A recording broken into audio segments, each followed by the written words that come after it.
Hey, John here. You're going to have to excuse the background noise today. I'm a little close to my 3D printer that's been running in overtime here. Anyway, so what are we doing today? I am going to do a deep dive in how I'm laying out the board for this breakout board design for the CPU, whose footprint I showed you how to create in a prior video. This is the LPC51U68 in a 48-pin package. The prior video that I did talking about these tactile switches was on a similar schematic to this one, which was a breakout for the larger sized footprint of the same processor. Just FYI, you may have seen this, something a lot like this in a prior video. Here's something else you've seen before. This is the connector and the regulator from my breadboard power supply project I did early on, that I shipped off to Osh Park as a beginner type of thing. This thing might be kind of troublesome for you to solder in. I mentioned that in the video. If you had a lot of trouble with it, you may want to opt for a larger, older style Type B connector, the big square one that I also showed in an early on video in this series. So the difference between the breakout board power supply project and this one, in this regard over here anyway, is that I've got the plus and minus data signals coming off the USB port that I'm going to connect up to the processor over here, and I'm going to use that to program it. What else is going on down here? A couple of LEDs with some current limiting resistors, no big deal. The bypass capacitors that we need to put around the CPU. The switches that you've seen before, a couple of pull-up resistors that are kind of optional, and some headers. That's all this whole thing is. I'm taking this chip, I'm breaking every one of the pins around here out into these headers. So how did I decide which pin to put on which header? As I talked about in a prior video about routing wide parallel buses, usually I'll just put the chip down, put the connector down, label them all, and just guess, and then open up the PC board and look at all the rat's nest air wires. And when they cross, I'll come back in here and reorder them and so on. Now, I happen to know, there's very little stuff on this board that I'm going to create here. I'm going to put this chip down on a 45-degree angle, which I use a technique I showed in another prior video. And because of that, I know that if one of the connectors just runs along the chip along this line, when these all fan out and connect to the pins, if I just simply put them in the order that they go around the chip, they won't overlap and they won't get in my way when I'm trying to route them. As long as there's enough room to deal with the power over here and the USB signals over there, and I'll kind of figure that out as I go. And if it interferes, then I'll just reorder some of the pins on these headers over here. So let's have a close look here on the left side and the bottom, right? 14, 15, 16, 17 down through reset, right? Well, that's going to end up on this header here, 14, 15, and so on down to reset, just like I said, in order as it goes around the chip. Now I've got 23, 24, 25, and so on over to 0, 1, and 2. That's the bottom down here, 3, 4, 5, 0, 1, 2. I'm not going to break out the USB pins because it would be pointless to do that. There's no value in having them on this header. Probably only create noise and cause the USB bus to stop working. So the same thing happens on this other header. We got 13, 12, 11, and so on. You can see that down here, 13, and it ends up with 5, 4, 3, which you see coming around here and down this side. Again, no need to run the power or the real-time clock. We'll talk more about why I'm not using this. I didn't bother. I don't want to put crystals and things on here. Don't even need it. The modern chips will run themselves. You don't need a precise external clock anymore. So I opted out of everything. This is a minimalist design here, all right? So what do we got to do? First thing we got to do is run the old Durka thingy, design rule checker, no problems. Give me a net list and save it in the project. Okay, there we go. Now let's open up the PC board editor and start laying things out. All right, so remember I'm in 5.1.2 now. I just did the upgrade the other day. So these forms look a little bit different, but they all have the same overall functionality. I'm going to go ahead and bring it in. It doesn't matter what mode I'm in because there's nothing on the board yet. And of course, it makes me pick the file now for some reason. There it goes. Now it does a preview, as I mentioned in a prior video. In 512, it does a dry run, and it tells you what it's going to do before saying you don't get to know anything until you've ruined your board. So this is a hugely awesome new feature. I can hit update PC board and close, and not, well, we're back in the regular old thing that we're familiar with. It would be nice to get this on that page that you can barely see, the red line border right here of the so-called sheet that's in here. Now, when I do a breakout board, the most critical thing, I need these connectors, all right? So how do you deal with this? A big pile of stuff, right? I'm going to grab these two connectors, I'm going to hit M and move them over here, okay? Grab the rest of this stuff, hit M and move that a little bit over to the right side. First thing I want to do is get the board outline, the overall shape, and some of the spacing figured out. Remember that kind of the key thing is the CPU, which is U1 right here. And that's supposed to be on a 45-degree angle in order to fit in here and to get all the lines connected. I'll show you why that is in a minute. So I'm going to grab, what am I going to do? I'm going to grab J2 here. I'm going to rotate it, and I'm going to put that like this. And I'm going to grab the other one, J1, and rotate it and put it like this. Now, I don't know if I have these backwards or not. We'll see when I rotate this to find the right angle where they all the pins kind of line up. Now, these are actually crossing in the middle here, if you can see that. You're better off this way. Now, these are all flipped over and backwards. So this is all, maybe I got these things reversed here. But nonetheless, if you were to look at what happens, if you wanted to make your board as small as you can, all right, which is the point of this particular part of the video. Let's say I want to put them really close up like this. Well, what happens is I got a lot of trouble getting all these pins, right? There's only 3 header pins here for all of these. There's nowhere to get the traces over to these other pins. Now, I could put a bunch of vias in here and bang them over to the other side of the board and route them around. I suppose that's fine. You might have a very noisy board, though, if you don't have a ground plane in here. So what do? Well, this is why I choose to put these things on a 45-degree angle. Where is it? Other.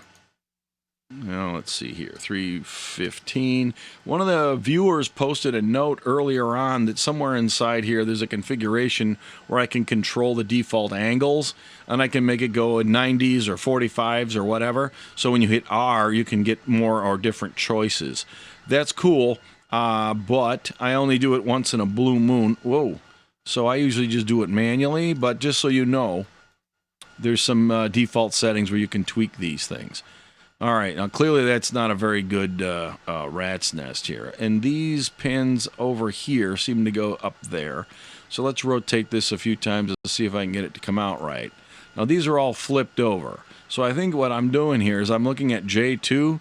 If I flip this thing around like this, maybe it'll work better. And yes, yay, it does.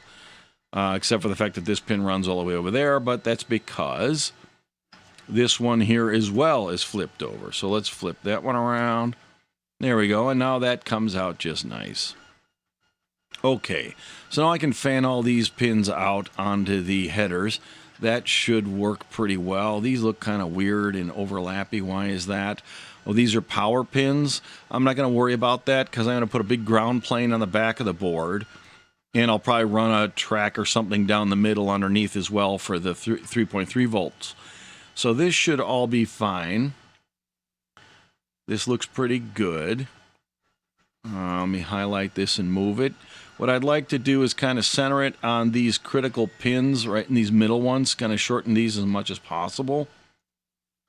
Now I'm used to looking at my boards, for whatever is a mental thing, flipped around this other way. So now I'm going to turn the entire thing around, all right? Now you just saw I just rotated a multiple selection in case you didn't know how to do that. I just selected all 3 and hit rotate, and that takes care of that. Okay, now, when you choose multiple things, by the way, if I go like this, well, let's change the grid here. Let's get them like a 1/10 of an inch grid. Now, I don't know if I can get this to do this right now, but it drives me nuts. If you grab multiple things, okay, I just grabbed a lot of stuff and I hit M. Now I'm moving it around. Notice that the point on the design, the cursor's in the lower right-hand corner of what I'm moving here. It might very well be that when I place this, that these J1 pinholes are not aligned on my grid anymore. Now I can see clearly that they are in fact not aligned because I can see all these little dots. I don't know if you can see that, but in 512, I think I can now change some preferences and put bigger dots on the display. Dots, lines, small crosses, thickness, I don't know. Let's make that fatter. Set that to 4. Do the dots get bigger? Yeah, okay.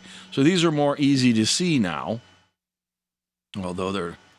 Yeah, it looks like you can sort of see these square boxes now. You couldn't do this in the older version. So this must be 10 units where they have the fatter lines and then the little dots like that. Anyway, I just made it bigger for now. I'll put it back down again because this is a little visually destructive. At this size, it's a bit much for me. However, you can clearly see that this connector down here did not align itself directly to my grid right now. What did align itself was some random place over here when I was moving this multiple selection, okay? And this is a huge deal at this point in the game. It's generally, I don't care when I'm moving around resistors and things, but when I'm doing this for these connectors, it's critically important that these connectors will fit in my breadboard. So it's critical that these pins here, each of these, this row here lines up perfectly with this one, and this hole here, distance to the one up there, is a multiple of 1/10 of an inch. Otherwise, I can't put it in my breadboard. So once we get that set and everything copacetic there, then we can get messy as we want. So what happens if I just put them here? I suppose maybe I could move it up even further. That's very close. I suppose it's all right, as long as I can still route all these pins. It would be nice if this ended up on like 0.6 inches. Because that's essentially, this would be the size of a 48-pin standard plastic dip package. So if I'm down here, remember the grid's 0.1. So I'm at 1, 2, 3, 4, 5, 6. That would be really neat if I could route the board this narrow. Clearly, if I made it 0.7, I'd have a little more clearance over here. But it looks like it's going to be okay, even with it this close. I mean, these are not going to have any trouble hitting these. All right? So I'm going to go ahead and try this. Okay, so here's the current goal. This guy here, now that it's set and aligned perfectly to the grid and everything else, I'm going to go in here, I'm going to hit E, and I'm going to lock this thing. Where's my lock? Here it is. Lock footprint. Okay. Now I'm going to go down to this one, E, and lock that one. Because I'm going to be moving stuff around. I do not want to accidentally move one of these and then route the board and find out tomorrow that I'm off by 0.01 inches and the thing doesn't fit. I've done that. Do not want to do that again, right? You'll probably do it sometime in your life as well. Just accept it, but do everything you can do possibly to avoid it every time you do anything, because it will bite you and is very, very, very frustrating. Okay, so let me go back to our preferences and move our grid back down to, I'm going to leave it on 2. Maybe that'll be interesting. Oh yeah, that's still much more visible, at least to my eyes, and yet not visually intrusive into what's going on, like the giant one just did. Okay, so let me save this. Let's put some dimension lines down. Let's find a nice layer for that. Maybe, I don't know, drawings, user. The grid is still set to 1/10, and we know that these are aligned. You can sort of see this line here. And in fact, if you click on this thing here and I hit M, it'll warn me. I'm going to say yes to the continue. But the reason I did that is I'm now aligned exactly over pin 1, even if I hit escape now and don't move the mouse and glance down and to the right, okay, down here, I can see where the settings are over the mouse, and I can see that those are all ending in, the X is 5.3000000. So that's exactly on 1/10, as is this one down here, right? Okay. Everything's fine. I'm going to save this. Now I'm going to go over to my drawings, and I'm going to grab a dimension line just for my own sanity's sake and draw a dimension from here so I know what's going on. Now, I am going to have a look at the board outline at this point and try and figure that out. Edge cuts. Grab myself the polyline. Now, I don't want to make the board really big, and so I'm going to have to make the grid go down. Let's move it way up a couple of ticks here. Now, if you go to the Osh Park site and you navigate around, they still don't have a direct link. Then you go down here, then you go to prototype. Now in here is what we want to know.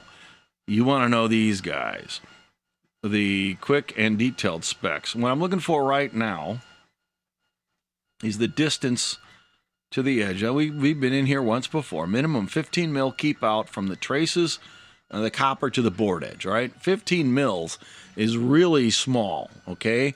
The distance between here, remember, is 100 mils, okay? So 15 is pretty tiny. The grid right now is set to 25. Okay, so from the center of this up one tick on the grid right now, that is the distance between right here and right here is 25. So in theory, the board edge could be like, like right on this thing. Let's have a look, see with this caliper tool down here. Somebody pointed this out in one of my previous videos. Really nice to be able to use. Of course, I'm now jumping to the grid. Clearly this is 250 mils. I'm still in imperial units over here. Let's find out where 15 is, all right? So if I go back to the grid and move it all the way down to like 5, well, let's move it all the way down to 1. That way I can click anywhere I want. We'll change it back later, but at this point we'll get a nice fine detailed view. So if I look at the edge of where this copper is going to be, okay, right there, and I click it, bring it up, where's 15, right? Look at this. It's like I could end it right there on this line drawn outline of these pins, of this header. That is where the plastic will be when you go to solder it in. That'd be nice. You shrink the board all the way down to the absolute minimum. When I stick it in the breadboard, it'll be really easy for me to access the hole next to it. And if I make it that tiny, though, there'll be no copper able to flow up here. It might be nice to have some ground around the outside. So maybe I'll just put it out here a little bit more anyway, but not an entire tenth, right? Because you can clearly see it on an angle once we get to the breadboard part of this thing. Anyway, maybe this courtyard line is a better choice because this is a nice fat distance. We can get some ground plane in there. So that's what I'm going to do right now. I'm going to go back and move the grid to a more reasonable, come on, hello, there it is. Setting, and maybe 25 is good. Yeah, right there. You see that's row is pretty much right on there. That gave me a little bit of meat out there. We should be pretty good. So I'm on the edge cuts, polyline here. Now in 5.1.2 for KiCad, you'll notice that the default thickness of the edge cut line is much smaller than it was on the old version. I read a release note somewhere that the reason they did this was to emphasize to the user that the line width has nothing to do with the actual board edge, because the board edge is officially is at the center of the line that's being drawn. So they made it thinner on purpose so you don't think wonky, crazy thoughts, okay? I explained all that early on in the videos as well when we were calculating how we do our setback and in the ground planes and stuff like that. So let's save this. For that matter, let's pour a Polygon Fill. So turn the fills on, grab the fill button, and I'm going to just draw it the same, oops. You don't want to draw it on the edge cuts layer. It would be nice to draw it on the copper layer. That's what that error meant. So grab a Polygon Fill. All right, now pick your ground. I'm going to make this a ground plane on the front and on the back. I'm going to match the board outline. I may regret this because it makes it harder to do a select on the actual polygons later if you don't have a easy access to the edge. but that's okay because, hit save. If you want to select it, you can always select it in here as well. Okay, so now what am I doing? The setback distance from the copper is enormous, right? Now it turns out I'm going to send this off to OshPark, and OshPark's rules, we were just looking at them. If you click this thing in 512, if you follow Contextual Electronics, he and I both couldn't figure out where they moved this to in this new release. In the old one, it was one of these. It was buried in one of these menus up here. In the new one, in order to adjust the board layers and all this stuff, I talked about this at some length in the 4-layer board video I did earlier. This now is the only access to it that I'm aware of is this icon right here. Okay, so here's the thing where you've got all these layers, and what's the point? Why am I going on? Well, inside here are the design rule, the default design rules and limits. You've seen me play with this before. I just wanted you to see where they are in 512 and the fact that I've set these to the values you get at OshPark so that I don't have to redo the board later.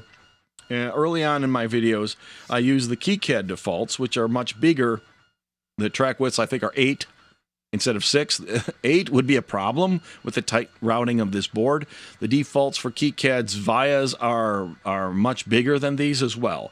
So I had to shrink these down. These numbers I got from OshPark, as you can see in this clip right here. 6 mil trace, 6 mil space, 10 mil hole, 5 mil annular ring, which means a via has a hole in it with 5 mils of copper on the left and 5 on the right. So that's your 10 mil hole, your 20 mil diameter.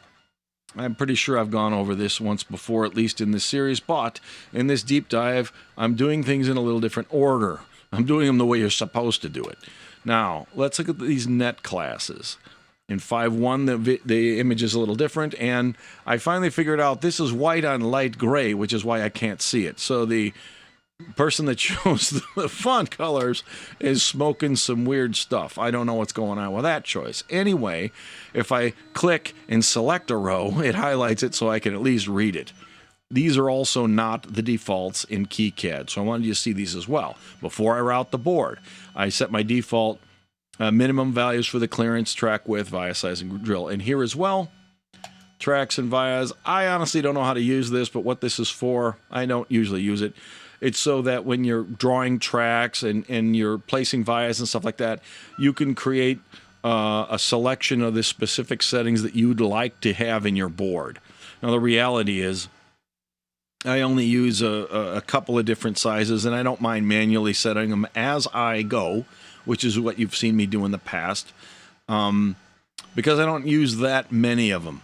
Someday I'll go through here, figure out how to do it, and maybe I'll tell you about it if you want to know.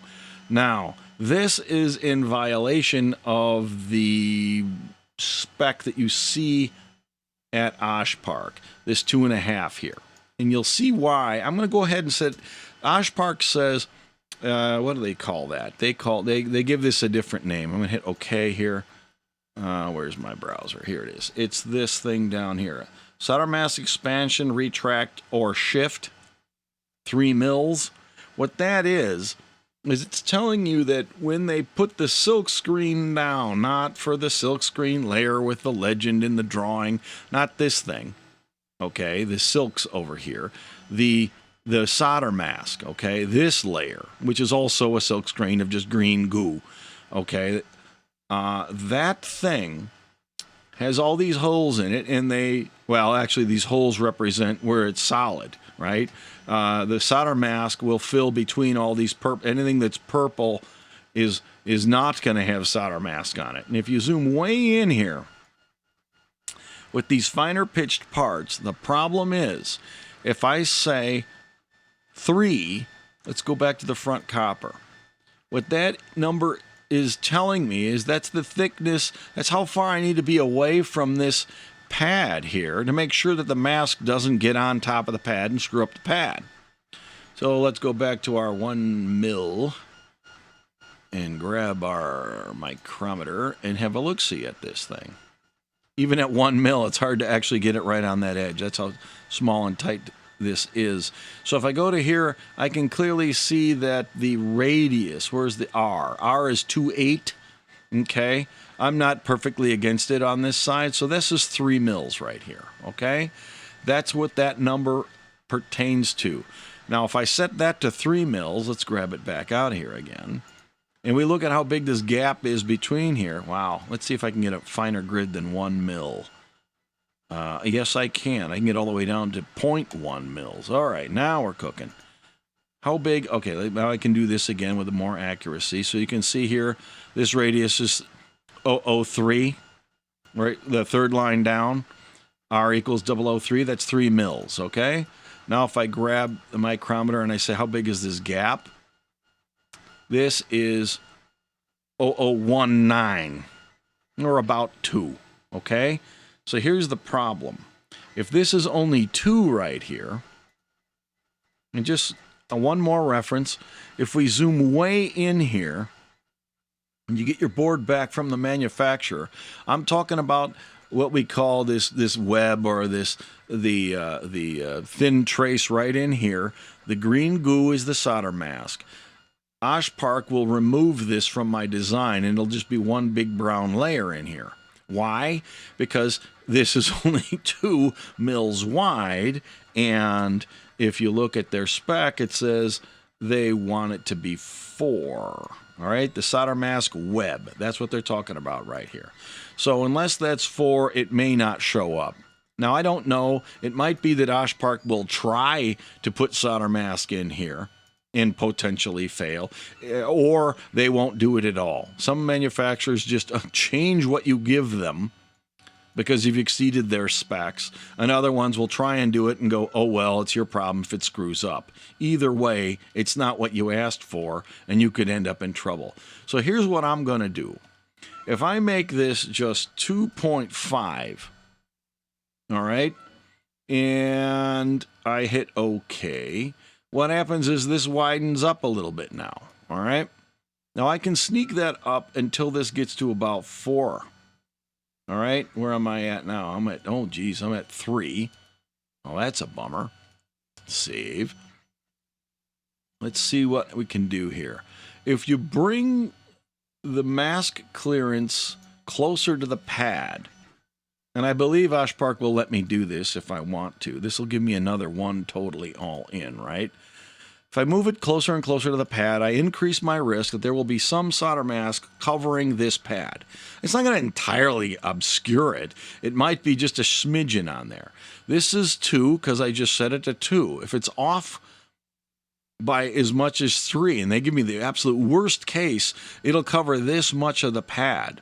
All right? It probably won't do it on both sides, but what we're talking about is an alignment error, okay, of 1/1000th of an inch, okay? That's not too bad, and even if it covered it a little bit, I could still solder the thing on. All right, so let me grab the micrometer and see what we got here. It should be a little bit better. 4.0-ish, okay. That's close enough for me. I'm willing to give it a try and find out what Osh Park will do. I have reason to believe they'll do it and be fine. And now the reason I'm dealing with this, by the way, is you really want to get some solder mask in here. It'll make it easier to solder onto all these pins, okay? When we get to the part where we're putting this thing together, it'd be nice if the solder didn't bridge here oh so very gratuitously. A little bit of solder mask in there will help enormously when we go to drag solder this edge, okay? That's why I'm beating you up on this particular point. So what I've done now is set the critical Osh Park fab dimension values for the board design. So as I draw traces and stuff, it'll give me 6 mil traces and 6 mil gaps and so on. Now, this is a giant gap in here. So this is where I got sidetracked. Let's edit this, right? I select it, hit E.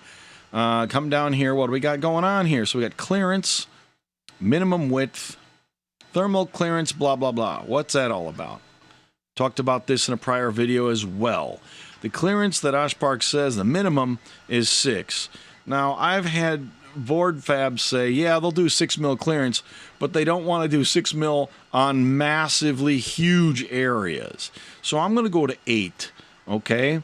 A minimum width of 10 is reasonable. I think a minimum width of 6 is probably acceptable for Osh Park. If they can do 6 mil trace, it should be fine. And I'm giving them a lot of elbow room to improve their clearance by making this 8. The thermal clearance and the spoke width, I talked about that in the prior videos. That's the width of this. This is the thermal right here. That's a thermal relief. The track that reaches in there, and then well, that's the spoke width rather. The clearance on the thermal is the 20 right in there around it. So that I want to make also be more like 8, so that it's way up in there. That way it'll flow through here and do all this other fun stuff. All right. So now I've got a board that has ground that flows around the outer edge of that connector, which is where this conversation sort of started. All right. Pretty cool. Save. Let's take a look in here now. Of course, if you set that down so far that it might actually wind on through here. But if it does that at this scale, there's no way you'd get a reliable manufacturing of that. Again, I'm sorry for all the noise in the background. I really am in my basement. It really is humid. That's my dehumidifier that kicked in. Okay. All right. So where are we at here? Well, let's go back to the 3D view. I saw something that I don't like. These pins are up in the air. They really need to be going down. Now, it doesn't matter that this is the case, because when I put the board together, I can always stick them on the other side, okay? But, as you can see these silkscreen lines in here? That's going to annoy me when I go to put my solder legend on here. I don't want a bunch of lines on the top of the board. I could go in there and create a new footprint that does not have those lines there. Or I can put the darn things where they belong in the first place and flip them over to the other side. So if I select this jack and I hit F, now remember this is locked. If I hit F, it's going to say, oh, it's locked. Do you really want to continue? I'm going to say yes. And now you'll notice it flipped it. Okay. Because J2 is now backwards in a different color. If I go to the front silks, this one still has the silk line on the front. That one disappeared because if I go to the back silks, it's now on the back. Now the critical thing here, remember, I had to get this lined up to get this thing to fan out right. When it flipped it over, it flipped it around this way, vertically. It didn't flip it around long ways, which is nice, right? You flip it around, it matters which way it goes. So if you start flipping things around after you sort of place them, be careful. Make sure you got it to flip the right way. I guess by default it goes vertically. There we go. There's the top one, save. Now, it warned me on both. I said it's okay on both. If I click it again and I hit edit or anything, you'll notice it's still locked. So let's say I flip it again. Select it, hit F. It's going to warn me again. When I said yes to continue and I let it do it anyway, it did not shut off the lock mode, which is critical. So what really is going to happen now is every time I touch or do anything that could cause it to move, it's going to say, are you sure you want to do that, and let me override that one time, all right? Okay, so if this board's going to go off to Osh Park, let's figure out what it's going to cost me in case I want to change my mind, right? What's it going to cost before I go through all this effort? Let's go back to my drawing layer.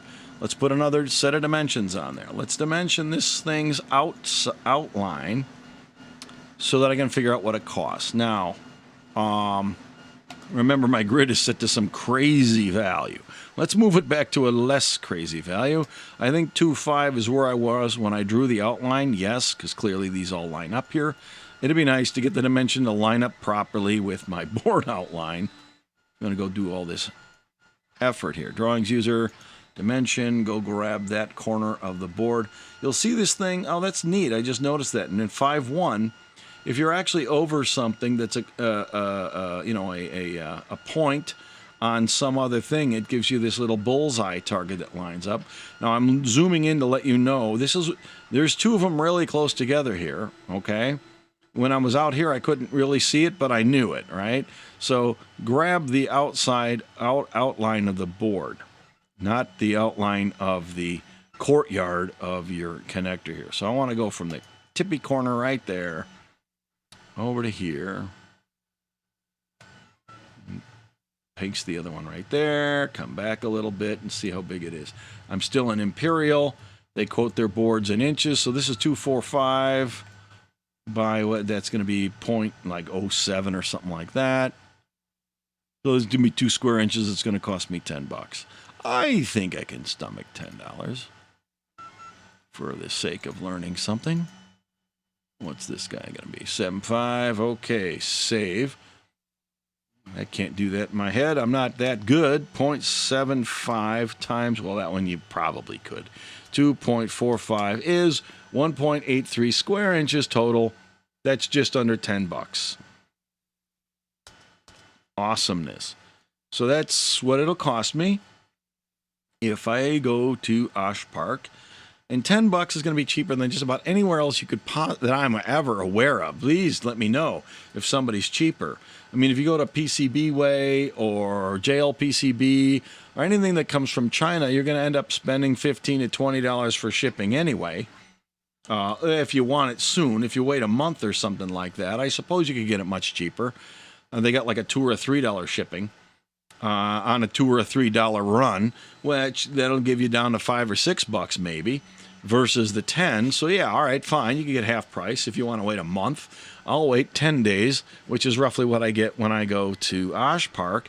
And by the way, the foreign guys, it's not that they're foreign. The offers that you see anywhere that are the $2 and $3 for 10 prototype boards for $2.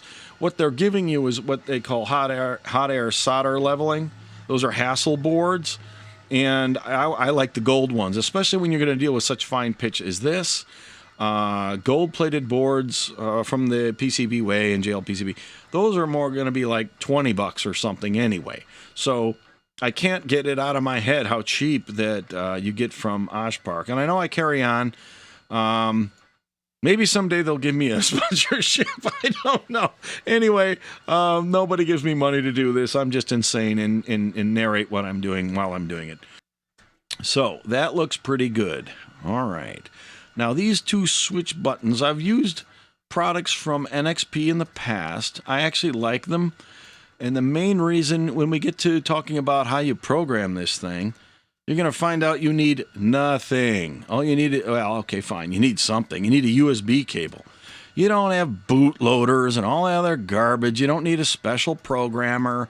The naked chip, directly from the manufacturer, can be programmed directly with a USB cable with no special software from anybody. If you're on a Mac or a Linux system or Unix system, Macs or Unix, any Unix-ish system literally comes with the software you need to program this thing. Done. You might need to have a compiler and other such things, but my point is, if you put these 2 switches on here, and like I said, when we get to the programming, you'll know you need to have buttons in here to activate various modes. To say, I want to reprogram the flash, you hit one button. I want to boot it and run the program that's in it, you hit another one. So in a very Arduino-esque style thingy, one of these is the reset button, and the other one is the get yourself to reprogram yourself mode button.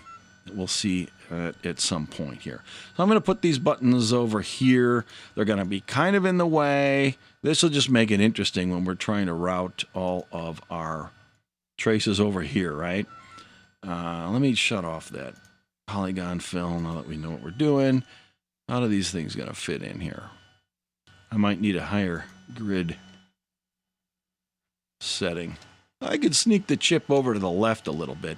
I'm going to need some more room in there is what I'm going to need. Let's move the CPU to the left. I mean, this isn't the final place for it yet anyway. You can still jockey these around a little bit. You know, I could rotate them and put them the other way. Oops. What do I want to do? I'm thinking at this point, when I place them, it'd be nice not to have them rammed up against these things, but if you look at this, I only got to have these 2 traces. If I put the other one in here, oops, move, and I put them, well, I'm going to give me a higher grid. Grid. Let me double.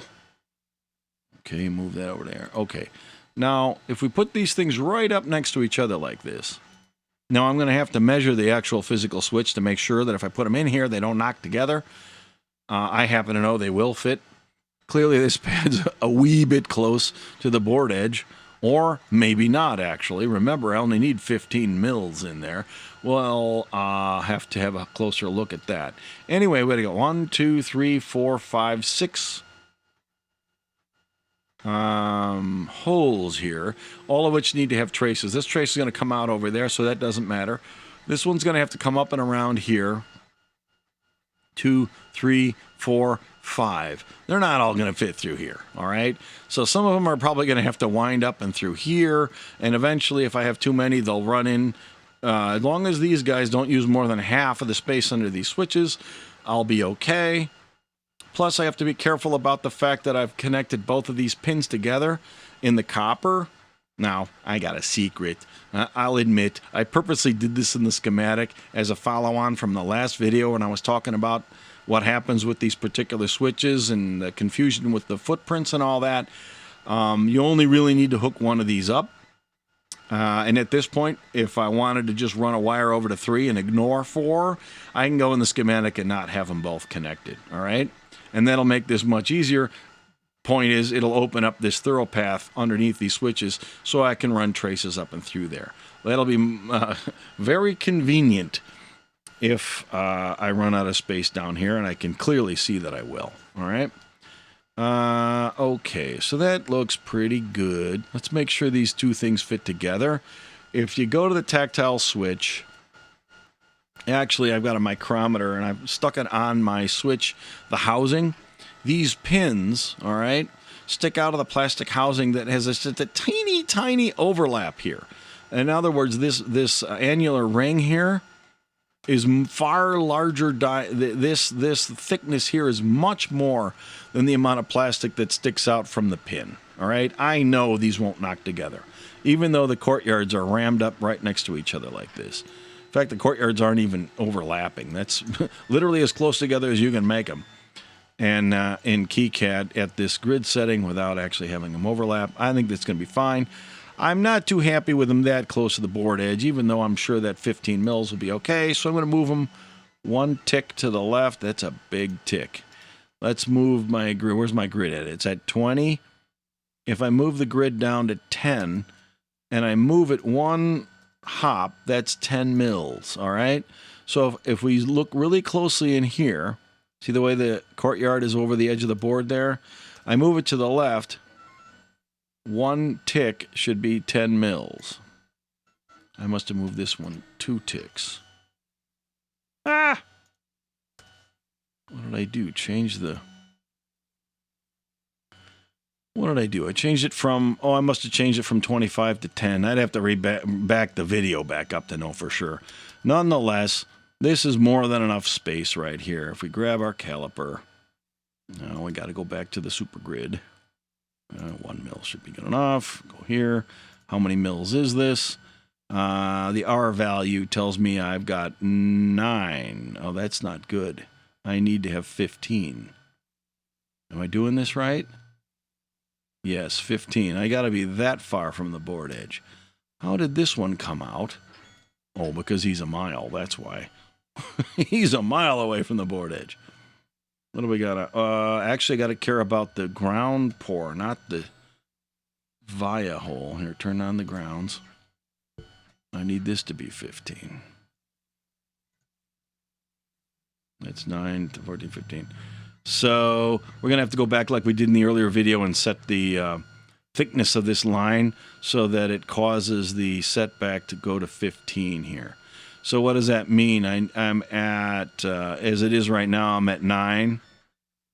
And if he needs to go to 15 for here, for the ground fill, I need to add 6 mils to the thickness of this line on each side, which means I really need to add 12.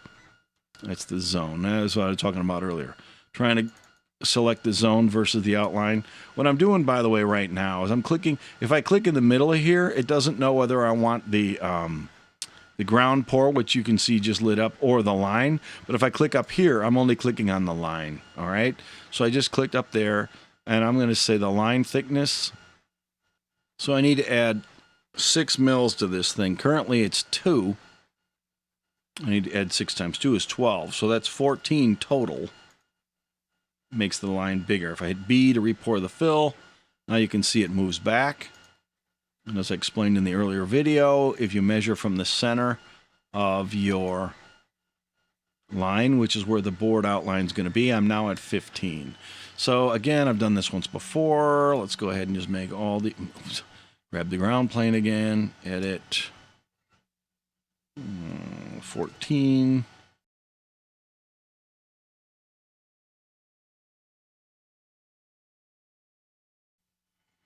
All right, now we can get back to where we were over here. We now have the ground plane set. I probably should have mentioned why I was doing that before I came back to finishing my switch stuff. Now that the ground plane is showing me where the 15 mil is from the edge, right? From the middle of this guy over to here. What's my radius? 15. My delta X is 15 from there as well. All right, so in order for this copper here to be 15 away, I just need to line it up with the current ground plane there. So I'm going to select a pattern, something on this guy, and move it over. Remember, my grid spacing right now is super fine. Let's see here. Yeah, let's try 5 mils. Maybe that's a better setting. There we go. So if I zoom way in, he's actually further away than that current filled region. If I hit B to refill it, all right, that looks pretty good. So I'm going to go ahead and turn these back off again. I'm going to grab this switch and I'm going to move them around. Where am I want to? There we go, as close as you can get. Save. So now these are as close together as I really want them to be. It's 15 from the board edge. We're at the limits of all this stuff, so we got as much room as we can on the interior of the board. All right, so what's next? What's next is I need to place a bunch of parts to get them to go where I want them to be. Let's grab them all, move. Looks like I left one behind. Oh, there's my little open source guy. I'm going to stick him over here. I don't know. I am pretty sure there'll be some space. Well, that doesn't matter where that goes.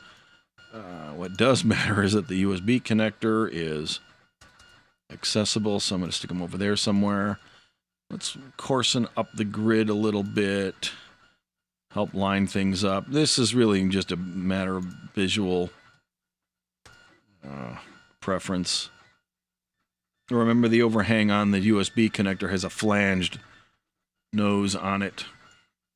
So we need it to stick over the board a little bit. I'm sure that's fine. If you really need to know the specifics, go back and look at the details in the video that I shot on building the power supply for the breadboard. The second version, the one with the rounded corners, is when I calculated this. All right, what is all this other stuff going to go? Well, sometimes you got to go back to your schematic to kind of figure out what those are for, unless the airlines or the rat's nest tell you directly. Our 1 and 2, 3 and 4 all go by this connector, which are probably the ones right here. 1, 3, and 4. Move. Move.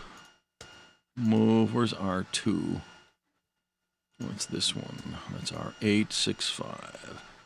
Here's our 2 right here. Okay. Grab them all. I'm going to stick them up here for a second. All right, what do we got going on here? The 33 ohmers are the ones that go on the data line, so that makes sense. Move. And by the way, I constantly question every single thing when I'm looking at every one of these parts. I'm thinking what I saw in the schematic, what I meant. I know the 33 ohms are for the data lines, and the 1K and the 3.3K are for the other ones. So every time I'm moving parts around, I look at it and I ask myself, does it make sense that there's a 33 ohm resistor right here? Because you can make a mistake in your schematic, and you might not even notice until you're on the PC board. And if you're just, wearing blinders all the time, and you're, oh no, that's what the schematic said, so clearly that's what I did. Well, look, the job is not to suck, and to create something that is useful. And that argument, by the way, plays out when you collaborate with someone, where one person lays out the board and another person draws a schematic. I had a lot of trouble with that professionally. I was the schematic designer, and the PC board guy very often did things I didn't want him to do. You learn really quickly. You got to put tons of extra annotation in your schematics. Huge number of phone calls, conference calls. In the end, the amount of time I wasted explaining myself vastly exceeded the amount of time it took me to learn how to lay out a board myself. And now I even have an extra skill, so I can compete with him in consulting if I really wanted to. All right, so I'm kind of cleaning up these little part IDs, the part references while I go. I'm thinking something like this. These two guys have to go somewhere. Notice it ends up going over to here. This is that PIO16 signal that has to do with the configuration settings. It turns out that I almost don't need these at all. As long as this thing is pulled up to 3.3 volts when it boots, I'm fine. The reason these resistors are in here originally is because I copied the schematic from the one you saw on a prior video when I was playing around with those tactile switches. On that prior video, there was a jumper in here that allowed me to decide whether or not this PIO6 was connected to the power supply in J4 or not. In reality, I can just connect the thing up to 3.3 volts and get what I want out of it. The danger of that, of course, is this is actually a programmable pin, as we'll see when we write code. And if you program it to be an output, you can be, basically shorting out something in your design, which would be annoying. I think I'm not going to hook it up, though. I'm going to put the 3K, I'm going to put a 3K pull-up on it.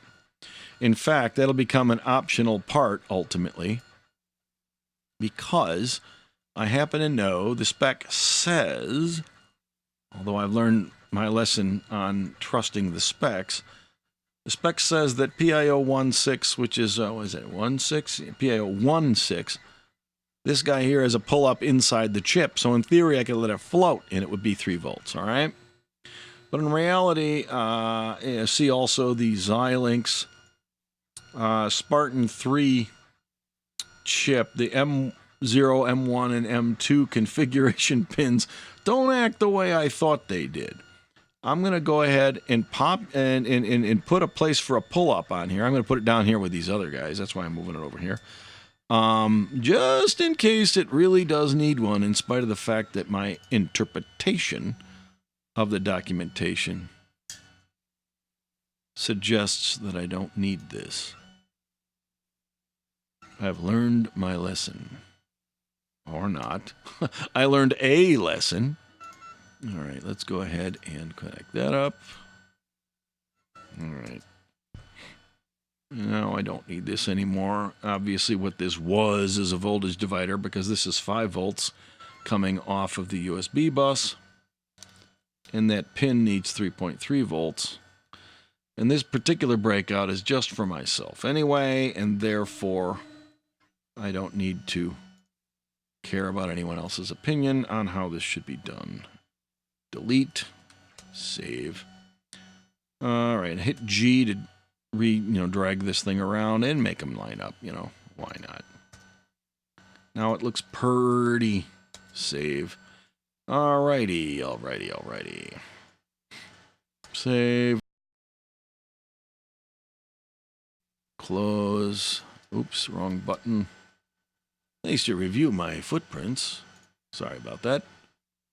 Here we go. Net list. I was aiming for that one. Thank you very much. Net list here. Blah, blah, blah, blah, blah. Removing unused footprint and changing R2 to a different net. That all makes perfect sense, because that's what I just did in the schematic. And close. Fine. I got one less part. And given how tight this board is, it's going to be tough to get all these parts in here. These are 0603 resistors, by the way. These are not the friendliest things to solder in. This thing is difficult. I had a lot of trouble the first time I tried this as well. And I had some trouble with the 0603s. Maybe we'll do a deeper dive in soldering in a future video for those of you that still have trouble with these things. I developed a technique by merging together a bunch of different things I saw on the net. Maybe it'll help you. I don't know. Maybe it'll frustrate you. But it'll only cost you $10. Okay, fine. $20 if you buy this whole thing. $10 for 3 of these blank boards from Osh Park, and probably another $10 for enough parts to make one. So this is a $20 breakout board, quantity one, with exactly the parts that I want on it, built exactly how I want it built. So you can't beat that for $20. Golly gee. Okay, what are these capacitors? This is a 22 microfarad. These are not bypass caps because those are all 0.1 microfarads. These are going to end up going by the regulator. This one's supposed to go right here, I guess. What's the other one? These are, I can see this footprint's bigger than these other ones. These are bigger parts, bigger size physically, as well as larger value. I don't know how I want to put this one in here just yet. I'm going to just stick it over there for now. These 3 capacitors must be bypasses. They're all 0.1. Those exist because you're supposed to bypass the power lines on your integrated circuit. One will be over there. One will be over here. That's where the power pins are in here. Remember? So here's the 3.3 volts and the ground. So they're going to go over there somewhere. This one is not super necessary, but I'm going to bypass the output of this regulator as well, just to be super duper anal retentive about that. Move the part reference up here. I'll move it down here. That's a good place for it. Now C2 reference over there maybe, and I don't know where this one went. It looks like it's up here. And I'll move that over there. Okie dokie. All right, not bad. Coming together. Okay, these are the 330s. These are the current limiters for the LEDs. I got to find somewhere to put these things. These will probably end up maybe like that, going right together. D2, here's the other 330 ohmer. And this is going to go like this. Okay. What is this one? This is the power LED because it goes from ground to 3.3. I gotta look it up on the schematic. This one here, PIO 031, this one lets me flash the thing. So there's my blinky LED and there's my power LED. So when we write our first app, which will be the Blinky app, the Hello World of the Embedded Systems, we'll be able to see it working. So now I've got 3 other resistors. These are the pull-up resistors that I theoretically don't have to put in the design, but if I do need them, if it turns out there's noise in my design or something and the reset line is not quiet, this will be an utter fail, okay? Which is why I'm going to be prepared to have a place to put them in case I need them. Now, even if I needed them and I didn't put them in my design, by the way, let's say I run out of room or something like that, or you don't want to do them and you want to try it, otherwise make one of these. Well, it turns out these various pins like PIO 031, as you can see, it reaches over here and comes down to the LED, or the pull-up resistors, rather. Is that right? Is that an LED one or a pull-up? Yeah, that's both, pull-up and an LED on there.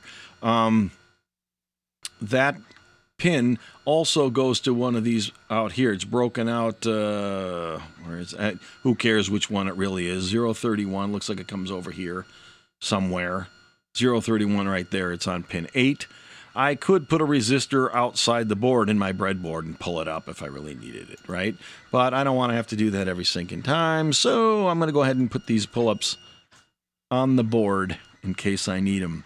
So what I'm looking at is I see some empty space here, which could turn into a problem if I have a bunch of tracks that come up and down and around. I might be able to have some room in here. 2 of the pull-ups are for the reset and the 031 line here.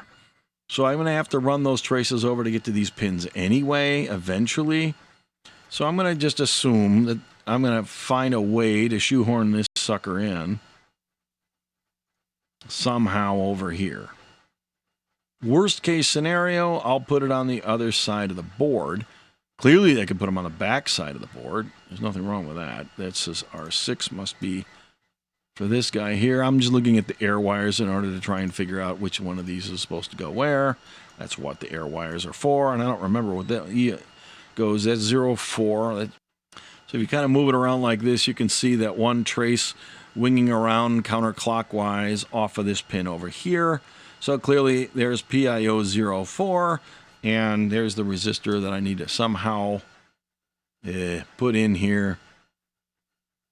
I could actually put this resistor like right there if I really wanted to. Save. The design rule check will gripe about the fact that these courtyards overlap if and when I do this. And this isn't bad, because that wire goes here and then down. This one here could go around it like this, and so on. Although I'm kind of cramped in here, I might have to move this up. We'll figure out as we go on that front. So why am I not overwhelmingly excited about putting stuff on the back side of the PC board? Well, if I put stuff on the back of the PC board, I might not have a nice ground plane back there. And I want a ground plane because I'm already noisy with all these tracks that are going to be really close together. When one of them's changing and voltages are going up and down, the ones next to it and around to it are going to pick up that noise. They're just antennas broadcasting things out. If you have a big ground plane behind there, it turns out the ground plane is going to suck up the vast majority of that noise and reduce that problem enormously.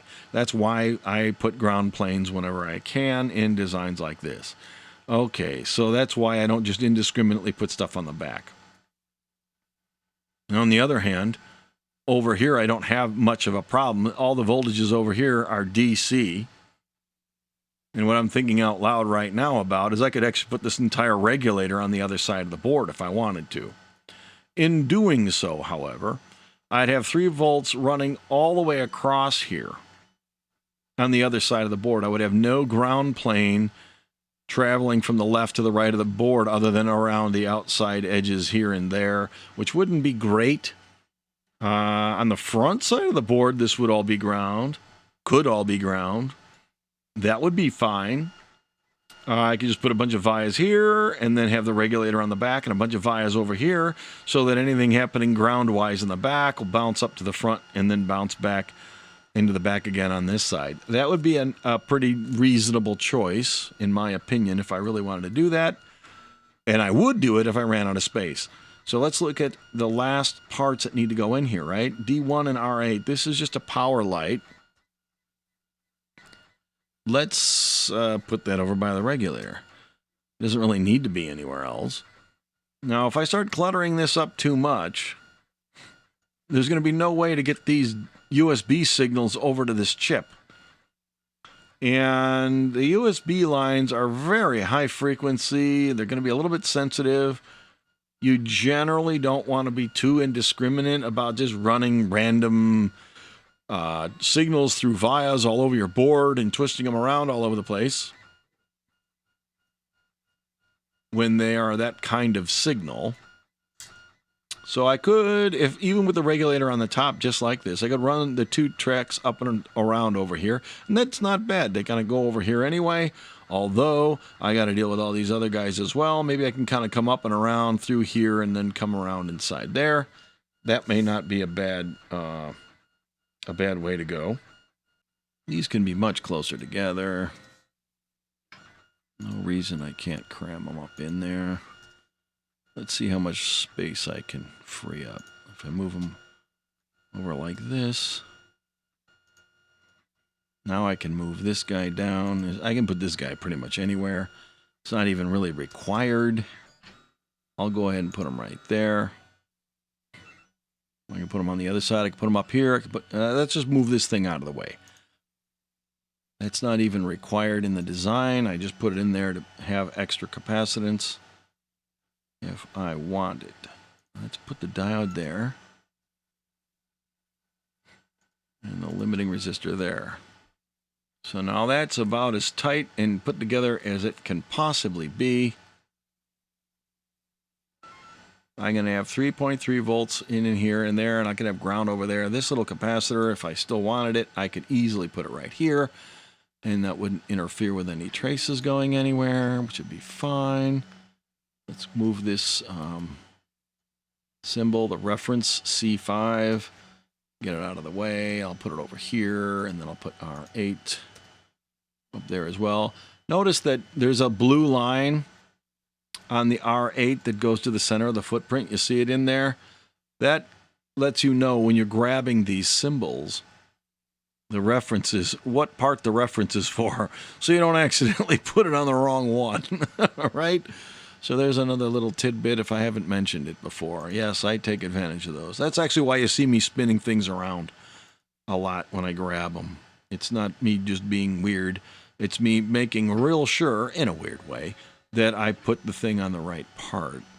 All right. I, again, don't remember. Oh, this one I moved over here, so now I can't really see it. Sometimes when you have a board and it gets too filled with stuff, you just don't have any place to put these part references. You can go in here at that point and say E to edit, and you can make it invisible by clicking this and just saying, don't label that part. Okay?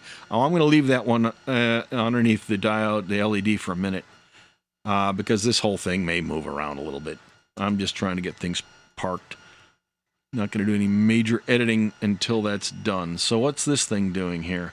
3 volts over to 0.31. So the key on this one is this wire here is the only one that's not negotiable. It has to connect up one way or another to this pin.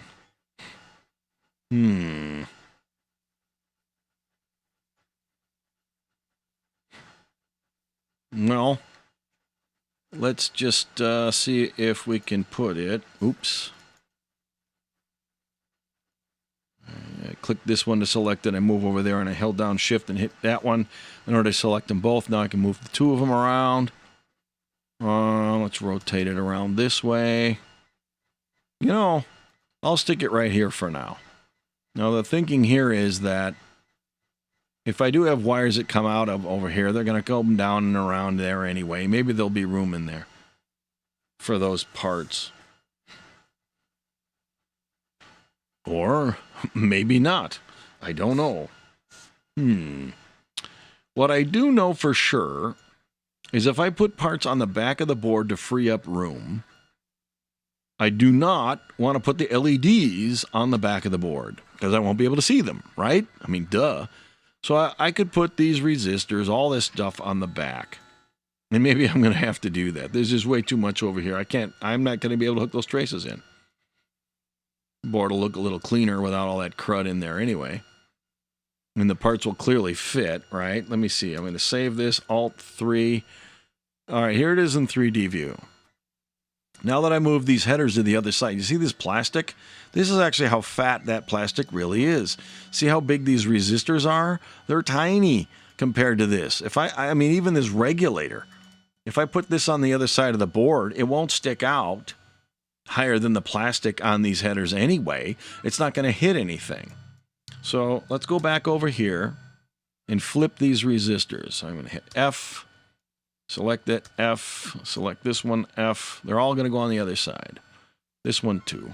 F, F the resistor. Here's a pull-up resistor, F, save. So what have I done? I've moved the 1, 2, 3, and 4, all those pull-up resistors.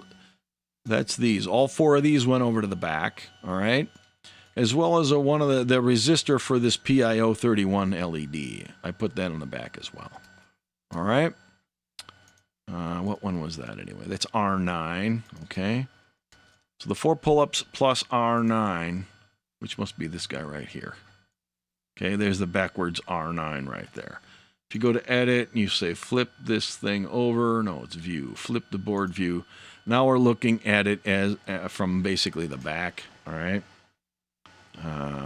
Kind of hard to see with all the visual noise, but if you use back copper, back silk, there we go. So I can clearly now read the R9, the R5, the R6, and so on. Let's save this, go to Alt-3. So they're all gone from the front, freeing up all the space so I can now run all those tracks, flip it over. I can find a place to put these on the back, no big deal. I want ground plane in here in particular, especially. And I also want it over here and over there. Wherever there's all those signal traces running around on the other side of the board, I want a ground plane. Even if I line all these resistors up right in here and block the ground plane in here, that's not the worst thing that could happen. I'd like not to do that, but for the most part, as long as I got a way for it to get over there, I'm going to be pretty good. In fact, maybe what I want to do is kind of leave them like this and spread them out a little bit and have plenty of ground flowing through here. Remember, these are pull-up resistors, so one side of them has to go to 3.3 volts. And as I recall, these are all ground over here. So there's no power needed in this end of the board at all other than for these resistors. Now, why am I going on about that? Well, the reason I'm on about that is, let's put this back to the front view, is there's no reason for the power to be anywhere to the right on this board other than wherever I might put this LED. And the only other place the power goes to is this chip anyway. So if I put these resistors way over here on the back of the board, all I'm doing is creating a need to run power way over there. On the other hand, if I put these resistors over here somewhere on the back of the board, I could put them right underneath the CPU if I wanted to. They just need to be somewhere on those traces. Optimally, it would be nice to put them way over here on the end of the traces so I don't have like an antenna sticking out there in the middle of nowhere. But I happen to know this is not a big deal. These traces will not be chattering. They will have stable DC voltages on them almost always unless I press these buttons, or in the case of this LED, it will be going on and off if I decide to flash the LED. So what's my point? My point is I don't care where these really go, other than maybe this one, and I'm pretty sure I don't care about that either, because this, as long as I got a lot of ground around it, it won't matter if I'm chattering away, especially on an output signal. It's not going to cause any real problems. So I've got a lot of options there. You could even put these bypass caps on the other side of the board, too, if I wanted to. Let's go ahead and do that. Flip. And a flip. Save. All right. This will be pretty nice. I'll come over here. I'll put a via there. I'll hook it up to something and stick it up there and route it up there. All right. This is looking all right. Save. I'm going to lock these down so I don't move them. I wonder if they're actually centered in the board. If I hit M, oh, I didn't want to do that. Well, they are kind of centered. I don't actually know how to get the center of gravity since the guy designed the center of the part to be over here. It looks pretty reasonable. Where are we at? So this thing here is right on that row of dots. He's maybe it's a little bit south of center, because this courtyard is south of that row of dots, and this one's a little bit south of this row, so it might be skewed down a little. Not much, though. I'm not going to worry about that. So I'm going to just hit E, and I'm going to lock these where they are, and that's I need the whole part. E, I grab the pad rather than the whole footprint. Lock that one, select this guy, hit E, lock this guy.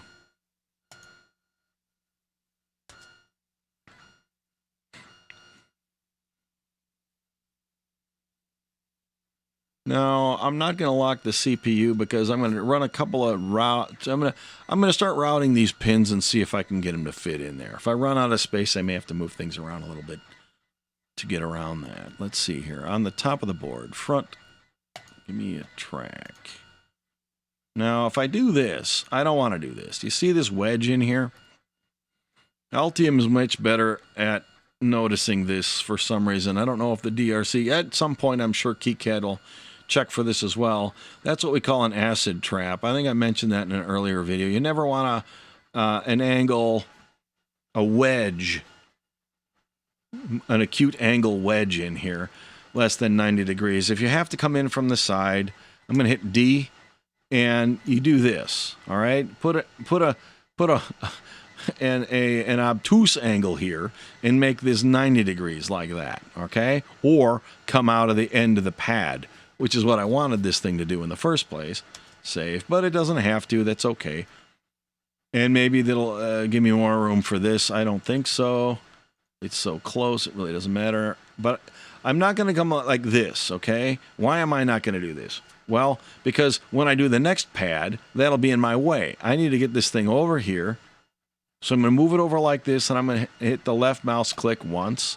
That locks all the track up to this last part you saw become a solid red over there. That locks all that in, my choice over there. So I'm going to go to the middle of the pin and hit this guy. I'm going to come around over here. Now these look really thin, these tracks. So I'm going to hit Q and verify that I'm drawing a 6 mil track width, which I am. Okay. And I'm going to come over like that and lock that one in. If I come down this way without locking in this guy, it'll do the same thing that one did. I'll do this one without locking it and show you what I mean. It's going to do dumb things like this. All right, I don't want it to do that. I want it to come over here as low as it can and then turn that corner and come up like that. Same with all the rest of these things. Because I know full well that eventually I'm going to run out of space if I am a slob here. So let's not be a slob. Now the fact that they're moving around like this, I'm in push and shove routing mode. I talked about that in a prior video. Now I'm in this weird funky situation here. It's okay for the guy to do one of these moves. It's all right. In fact, it may be needed to get around this pad on some future track here. I'm going to go over like this. Now you can see these two here are farther apart than this one up there is. I may want to move that down. If I move it down, I'll move it by pushing and shoving it and bashing on it when I'm routing these other tracks over here, okay? So it really doesn't have to be perfect, but I like to get a general sense of what's happening. See, I can still bang these things around if I wanted to and say, hey, we'll get out of the way. What am I doing here? Now this guy is going to come up here. What's not in here, these are the 2 power pins that I have to hook up somehow to this capacitor. I suspect that capacitor might actually be able to fit on the top of the board right there if I really wanted to put it there. One of the positives of putting all these things on the front of the board and not just gratuitously throwing junk on the back, by the way, is that you can easily, with it plugged into the breadboard, put meter probes and scope probes on the various pins of the parts because they'll be sticking right in your face, right where you need them to be in order to debug your design. If I make mistakes, I'll want that. Look at this. I don't even have to go through underneath these switches. I was so certain. Now, look, I can bang this thing around here. I was so sure that I was going to run out of room and need to go in there. This is really pretty cool. This never happens to me. And usually what happens is that no matter how much I plan, the darn thing never fits. And it's a complete disaster, and I got to start all over and put things on the other side of the board anyway. Look at that. Look at that. What a beautiful thing. I can put all these resistors right up there on the top if I want. Assuming these will all fit, of course. I can even move these switches up a little. Wow. Ooh, look, John. See John excited. See John move switches. Let's go and do that right now. Ooh. Oh, move me. In here. Okay, move. I'm going to get the warning because I locked it, as you recall. I can move that thing up like it is. Now, why is that not pushing and shoving? Well, I can get a visual on it. That's probably too tight of a grid anyway. It's going all over the place. Let's go to 1 mil. I don't remember what I set it to when I moved it last. Yes, no. Tick. I'm trying to keep it vertically aligned, so I'm not going left and right. Or I don't want to end up doing weirdness with that. By the way, if I hit M now and then I hit tab, I'm tabbing between the yes and no. Right now it's selected with yes, okay. If I don't move my mouse, I can use the arrow keys. I'm hitting the up arrow repeatedly to move this thing up. That's a pretty handy way to do this in case you're, a spaz with the mouse and you end up moving it all over the place. Now I hit enter and it'll drop it, okay. Hit escape and we're done. So you can move, do a constrained move. In fact, I'm sure there's ways to do that in here. All the other stuff I've used OrCAD and Altium, they'll have like constrained move options and stuff like that as well. So I'm sure KiCad has one hiding somewhere where I will never look in a million years and never find it. We need to be pretty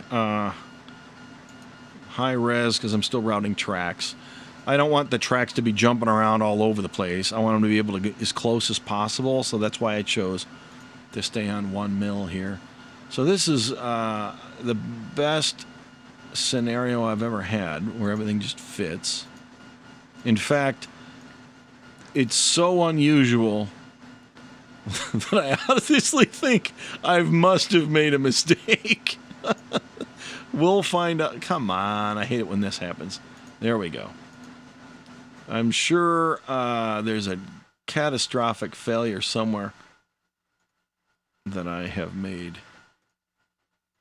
And I won't find until I'm entirely done. After 9 hours of laying out a board, that's usually when you find out that the first trace you put down was wrong, whereby all subsequent traces are then wrong. A lot like writing software. The fundamental premise was flawed. I'm going to mash these down as far as they can go, keep them out of the way. I wonder if I can sneak all these through. That's the greatness of getting a 6x6 board. I mean, you know, when I was younger, wow. You know, I had to hand etch my own boards, walk to school uphill both ways, blah, blah, blah. The fact that I can fire these things out for $10 and just have them be done is an incredible... I just can't get over that. This is the greatest hobby.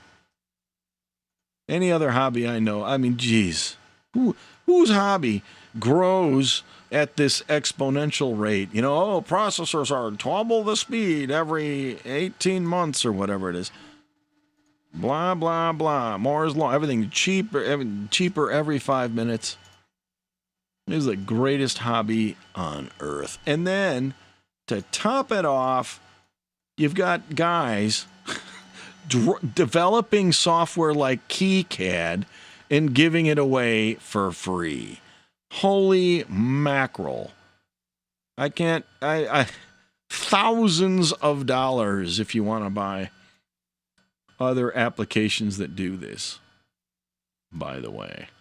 All that saved. You know what I'm going to do? I'm going to mash all these over to the left. Why? Because it looks a little different than the one down here. It'll look more Pink Floyd if we get these hands to grasp each other this the right way, right? Look at there. Okay, these are all over. Oops. I dropped it wrong. Here we go. Hit D, smush, smushing, smushing.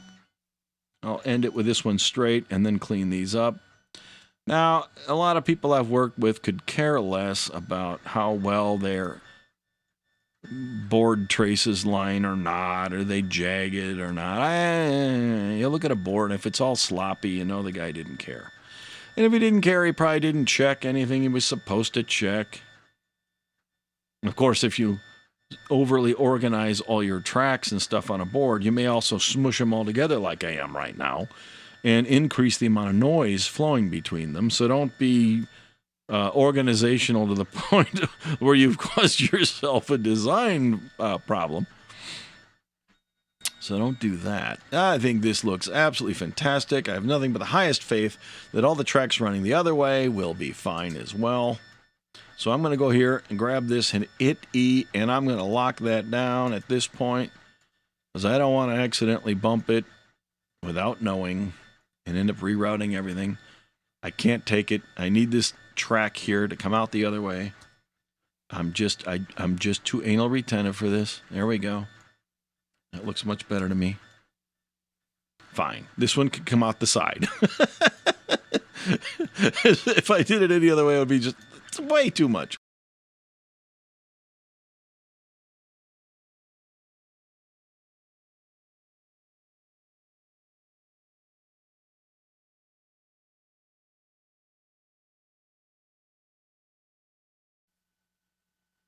Now, it looks to me that if I got these traces out of the way, I might even be able to put those parts in that area on the top of the board. Especially that pull-up resistor would be nice. Come on. Track. Grab that, hit D, move this over here. I think that might actually fit. So let me select it, hit F, and then hit M. if I put this on a 45-degree angle,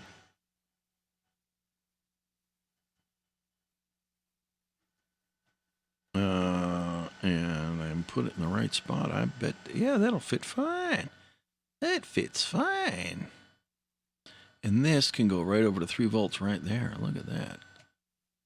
That'll be fine. Although, talk about overlapping court. Well, actually, no. This courtyard, this is interesting. The courtyard here, that gray line for the connector, remember, is on the other side of the board. On this side of the board, all I care about is that the pads are not too close, or that the pad's not too close to this line. This thing got all messed up when I was dragging it around, so this needs to be cleaned up a little bit. Okay, there we go. Now, this, of course, is the track that goes to that resistor anyway, right here. I could either run it right up into the resistor. Here we go. I could go like this.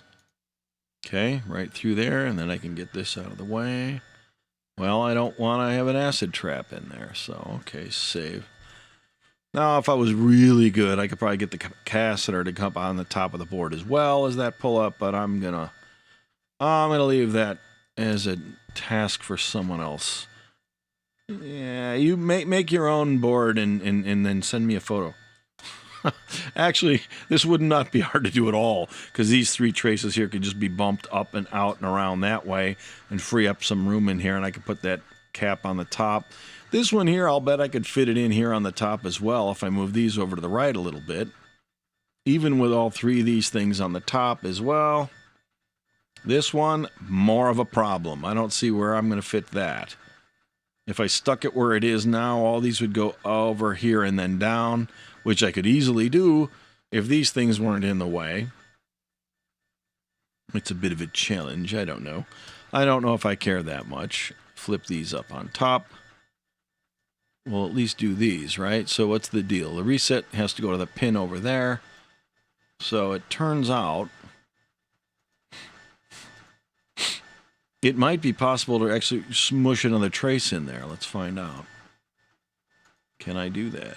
Look at that. Wow. Oh, look at that. Beautiful. Perfect. Of course, I got to just come around down this way, too. But that's pretty cool. Pretty cool. All right, now we got this guy, and he's going to connect up to there. As is this resistor here. I'm going to move these up as far as I can kind of go. Well, why don't I put the resistor up here, and then just grab the LED, put that wherever I want it to go. I'm going to have this pin hooked up to 3 volts, right? I need to have this one hooked up to 3 volts. So if I put this up here like that, then both of them can share the 3 volt line that I have to have over here anyway, and this LED needs to be on 3 volts. So if I rotate this around like this, now all 3, the only things that need the 3 volts are all in the same physical place, which will make this very easy. And this is going to come around to this pin here, back to there anyway. So now I can move this up here. This is, I guess, like solving a Rubik's Cube to some extent, or some other puzzle. Oh, look at that. Ooh, we could even line these up if we really wanted to. If we really even care. Save.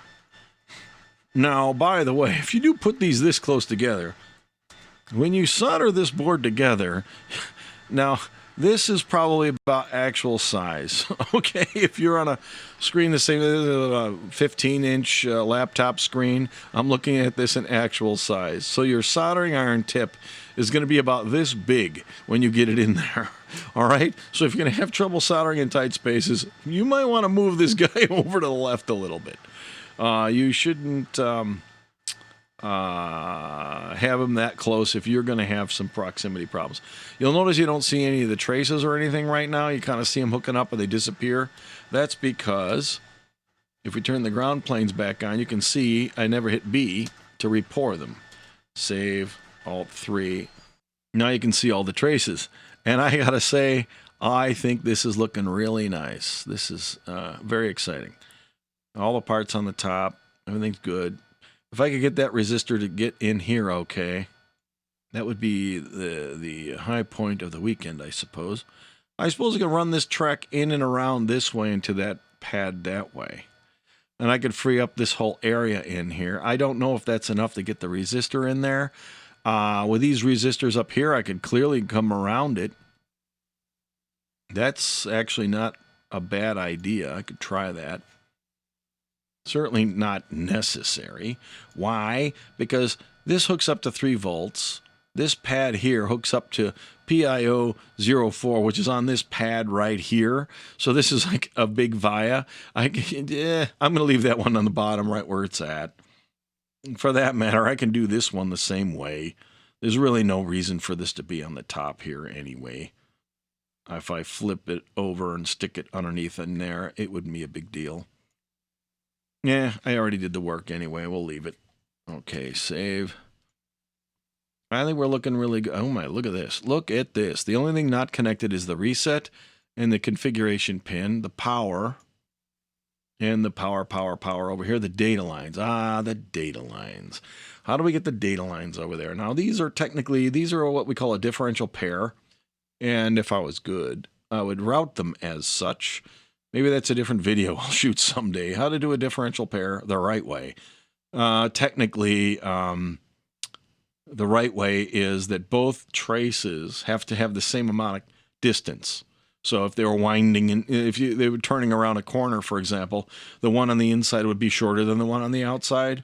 And you would do special things in order to, make the inside one longer. You might have a little trombone in it or something, or you'd have to wind it back around the other way in order for it to be perfect. Okay, well, it just so happens that I know this is a low-speed USB interface.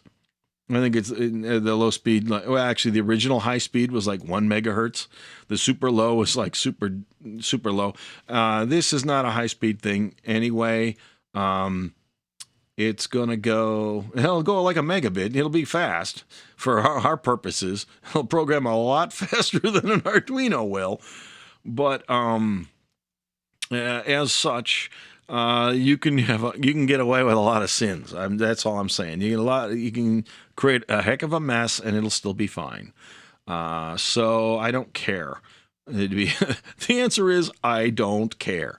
I can also see that I can take this regulator and move it, smush it down, and free up some room in here. I can also smush these lines up, bring these up and around in here, through here and around that way, and that will be what we're gonna do.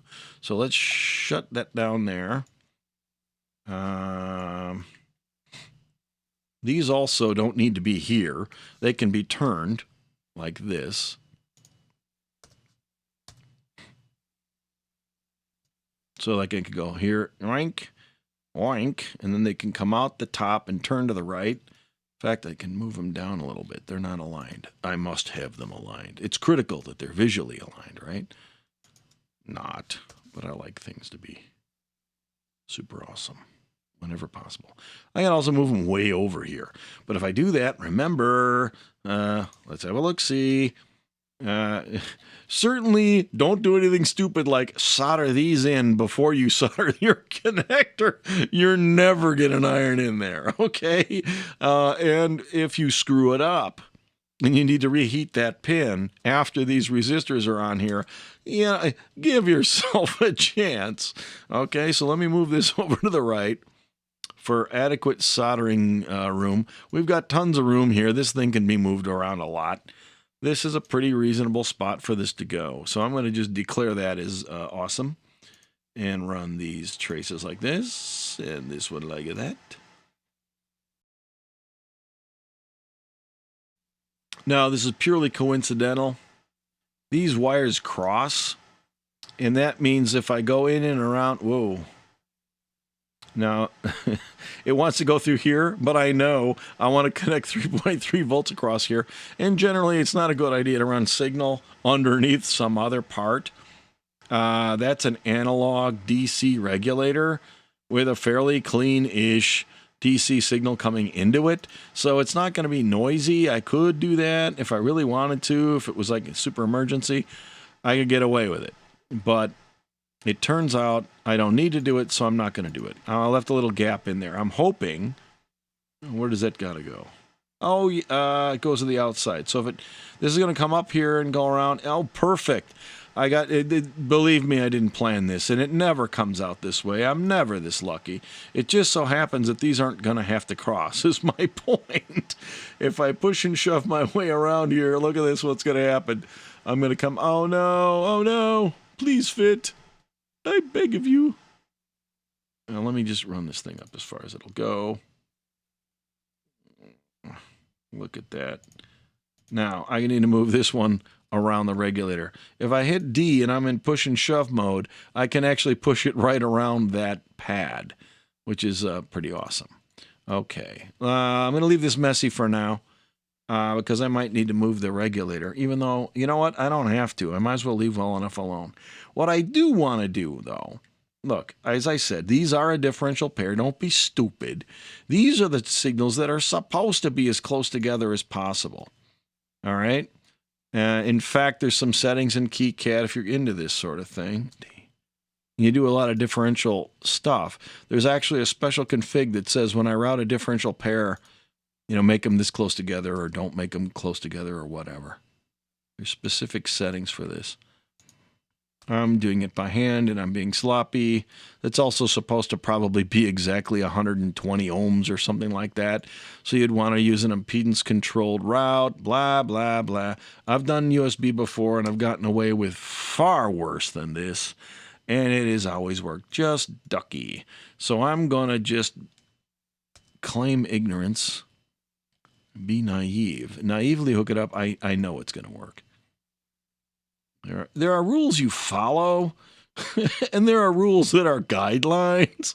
This is more of a guideline. For this distance, I don't think it's a big deal. You know what? I look forward to your comments. I'd love to hear what your experiences have been. Some of you I know have done more than I have, in some areas at least, based on your comments. I'd love to hear your opinions on whether what I'm doing here is really crappy or not. And I'm sure that every other beginner that is watching any of these videos would also love to know.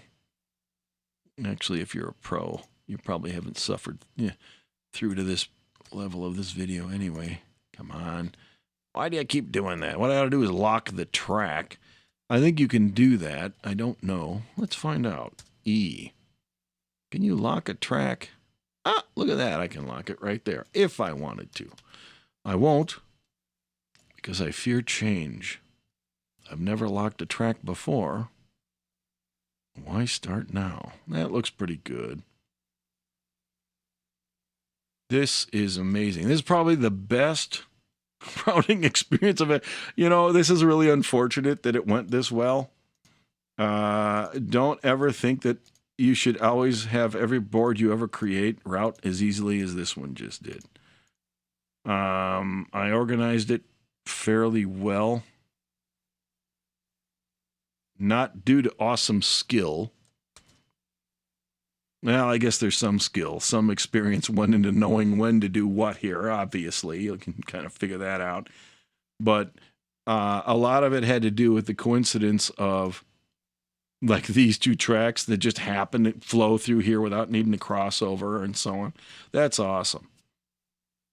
I think we're out of the woods. And I'm sure this is going to work. I've worked with the bigger version of this chip in the past.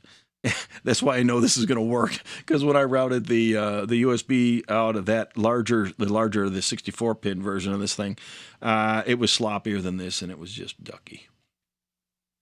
I also know, by the way, I've done a work with a very large amount of USB in one giant board with tons of it floating around the planes before I really understood what I was doing.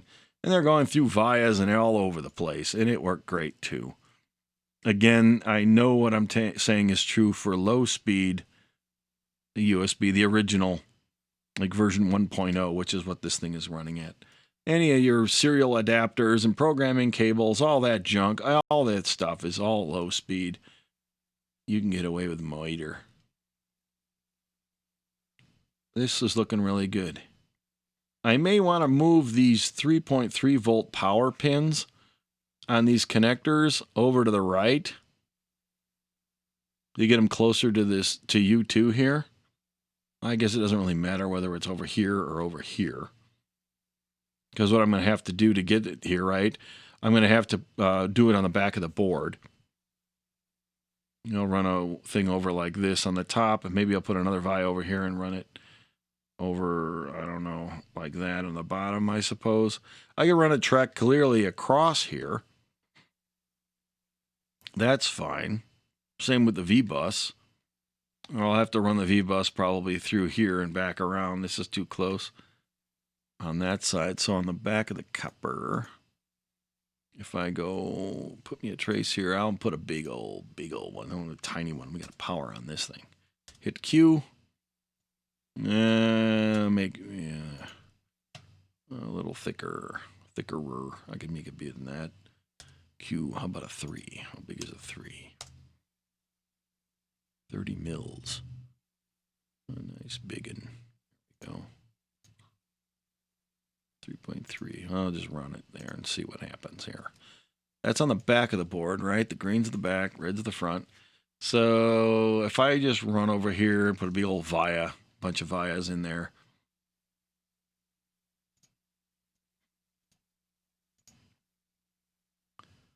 Then it'll connect up just ducky and fine. This pin down here is the actual ground. Now I can't click on there and draw a trace, and the reason is it's still trying to draw a 3 mil trace. So if I grab a track and I hit Q, I can change it back to whatever I want. Maybe a 2 will fit on that little teeny pin. Yeah, just barely. If you zoom way in, you see it has a little bump right there. As long as it doesn't get, you know, within this red line here represents the clearance distance off of this pin. So as long as it doesn't go any further up there than that line right there, it won't be too close to pad 4, which is a no connect pin anyway. But that's pretty reasonable. Of course, all this is going to do is connect the ground pin to the back of the PC board, which is only going to connect to these 2 pins anyway, on the back as well as the front. The ground plane will pour through here. Let me turn on the ground plane. B. So I got a lot of really good ground right now on the top, over to here. If I put ground on the back, what's going to happen is there'll be no connectivity between here and over here, except for just around the edges. I think I mentioned that earlier. So I'm going to put a whole bunch of vias right along in here, all right, in order for the ground to go over the top and then hit the bottom there, just to get really good connectivity everywhere. These pins here will also connect the front and back together. It's probably fine. Let's see here. Fill me a zone. Oh, I got super high res grid. Let's go back to, where were we when I did that? Was it a 2.5 or a 5? I don't know. It's at least multiple of 5. So let's go to the back copper. Filled zone in that corner on the ground. Sometimes I'll put power on one of these and ground on the other one. Like, for example, if I make this 3.3 volts on the back, it'll give me power everywhere, and the ground on the front will give me ground everywhere. And that's a great thing to do if it turns out, close the zone outline, if it turns out that you can still get both everywhere, right? Because if I made 3.3 volts on the bottom, solid like this line would just go right into the fill. The whole thing would be 3.3 volts. That'd be fine. And on the front, what does the ground look like on the front? Well, not so good. We do have ground that flows up and around the outsides, and I'm sure that covers more than our needs here. I would like it to be better than that. So I'm going to leave ground on the front and the back. And I'm going to just run a trace down the back, down the center, hooked up to here with some vias, and then run it over to here and hook up the power on there and the power down here. You can see the grounds automatically connected to the filled regions anyway. I'll put some vias along here to connect this ground in here to the background, because it's otherwise only got the little tiny pinched off edges here. And I'm using the ground in here to power the entire CPU. So it'd be nice to know that that's connected to the real ground as well as it could be. So that's a good thing. What's this pin? Aha, that's one of the signals I got to run over to the switch. The reset line also has to go over there. So what's going on here? I got to run 3.3 volts over to these pads from somewhere over here, and it's also got to go over there. So, and I have the power coming off the regulator here, and in these, I'll just run a track over to here. Maybe, and then that'll be like a horizontal run here. I can put a bunch of bing, bing, bing, bing, bing vias along there. Then on the back of the board, I can use those vias and run a track over to here. And that would let me run a track up here and via into it. I can run it down here as well. On the top of the board, I can do that right now. I can just hook this up to here. This is hooking it up to... That was a terrible run. Let me turn off the polygon so you can see what just happened there. Okay, there we go. It ran it in a weird way. Save. I can also hook these together like so. Now, it turns out the reason that this resistor is here is it has to pass a super tiny little amount of current just to pull this line up, if I even choose to put it in the circuit. So I don't need a big massive power line on there is my point. These two power the chip itself, so these need to be connected together fairly well. So I'm going to double click that, and I'm going to say the track width for this is going to be 10 instead of that. It'll be fatter. I can go fatter still, edit. If you make this too big, let's go to 20 and see what happens. See, it's going to be too close to this other pad here. Yeah, we'll have, see this distance? Remember, here's the distance. It cannot go, it looks like it lines up roughly with the edge of this solder mask expansion line. So if I do this and I run a design rule check, the DRC would say this is too close. So I'll just reduce it back down, maybe to 15, maybe that'll do it. Yeah. So it's big enough to pass more than enough current and small enough not to get too close between the pins. The other thing that'll happen if you make this too big, let's say you just, I'm going to fill this whole thing with copper. Then what will happen is it takes longer to heat up all that copper when you're soldering these pins on than it would otherwise with a little trace like this or smaller between the two. And believe me, that does drive you, it drives me nuts when I'm trying to solder the part in. I'm going along and it's fine, fine, fine. All of a sudden, boom, it won't heat up. The solder won't take. Oh, it's a problem. You don't want to have that happen, especially when you're just learning how to do this. It drives you nuts. So that's called thermal relief. That's why when you put these polygons on here, by the way, if I hit B, you have this thermal relief setting. Now, I set the thermal relief setting pretty big. This spoke width is, I don't know what I set that thing to, like 15 or 20 or 10. What is it? E. Where is it? Oh, I'm editing the footprint. I'm not editing the... Oh, come on. Polygon, zone outline on the front copper. Hit E. How big is it? Yeah, that's 8 clearance, width. Oh, minimum width is 6. Thermal clearance is 8. Cancel. So that is the thermal clearance right there. Get out of here. Escape. So this is 8 mil wide trace. And I mean, there's no reason for it to be any really bigger than that because the pad is 8 mils wide. So no problem. So I'm pretty happy with the design here. See these pin 4s on both of these connectors, or not connectors, these are on these tactile switches. Pin 3s are hooked up to these resistors. Pin 4, I don't need to hook those up at all. I've been going on about that for half the video and the prior video. So in the schematic here, I'm going to select that track and delete it. Select, oops, and move it all over, and then I'm going to delete it. Okay. Oh no, I accidentally broke that too. Control Z. Grab this guy. There we go. Delete. Okay. So if we run a design rule check right now, it's going to say, oh, you didn't connect this pin, even though I know it's connected through the thing. Let's see. Oh no, you didn't connect these pins. Okay, fine. You can hit the little X thingy over here, all right, and say don't care, or you can hover right over it and hit Q. I don't know what Q means. Maybe it stands for quiet. Quiet the Durka. Align rule. Okay, there we go. Close. Save. Netlist. Bury the window. Import it. Now it's going to say, oh, what are all the changes? Nothing changed at all except I'm removing pad 4 from this, that, and the other thing. Exactly what I just did, what I wanted to do. Save, save. Now I don't have to connect these pads up to anything because I don't need to anyway. And I'm left with 3.3 volts, which I said I'm going to run down the middle, which is every air wire, every rat nest wire. I can never, different tools call it different things. Altium calls these air wires, I think. And I need to run this track over and the reset over somehow. So that's nice. Everything I need to do is all running horizontally. I can do that on the back of this design, along with the power line that's going to run over and go to this. So I can kind of like run ground over like this and maybe come down and join the main thing going like that.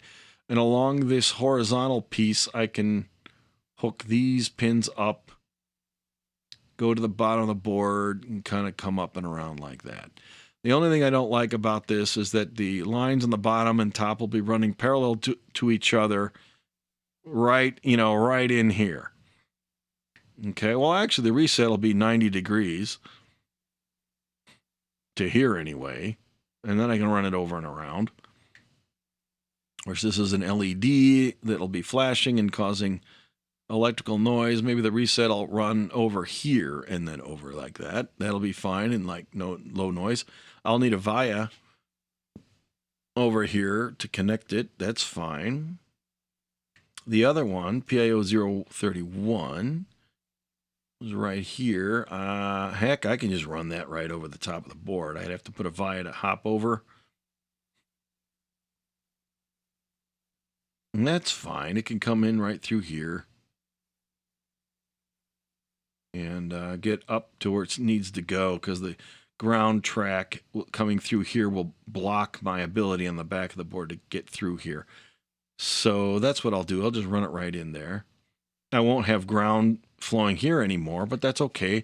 I'll put a bunch of vias around here to connect this ground on the top of the chip to the grounds on the back of the board, which will connect all that together nice. This thingy here needs to run way over there, but I don't need to put the resistor here, okay? I need to put the resistor between this pad right here. Oops. This PIO0 pin 27 here and 3.3 volts. So if I just grab this part, move it, remember I told I'm going to put a ground track right through the middle underneath the CPU. So if I just put this resistor right there, it's on the back. Okay, turn off these things. Well, then all I need to do is put a via right there, hop down, and connect that up. So here's the track. And I hit V to put a via. And this is going to be the smallest thingy that I can get from Osh Park. I can hook this up now on the back. Save. Hit B to redo your polygons. And hit this to see your polygons. I'm looking at the back of the board right now. Not bad. Front of the board. That looks nice. I kind of wanted this to come out straight, but it doesn't really matter, and it will be underneath the CPU anyway. So you'll be the only one that knows that I put that a little off center, which really doesn't matter. This is a no connect pin for the real-time clock crystal that I'm not using.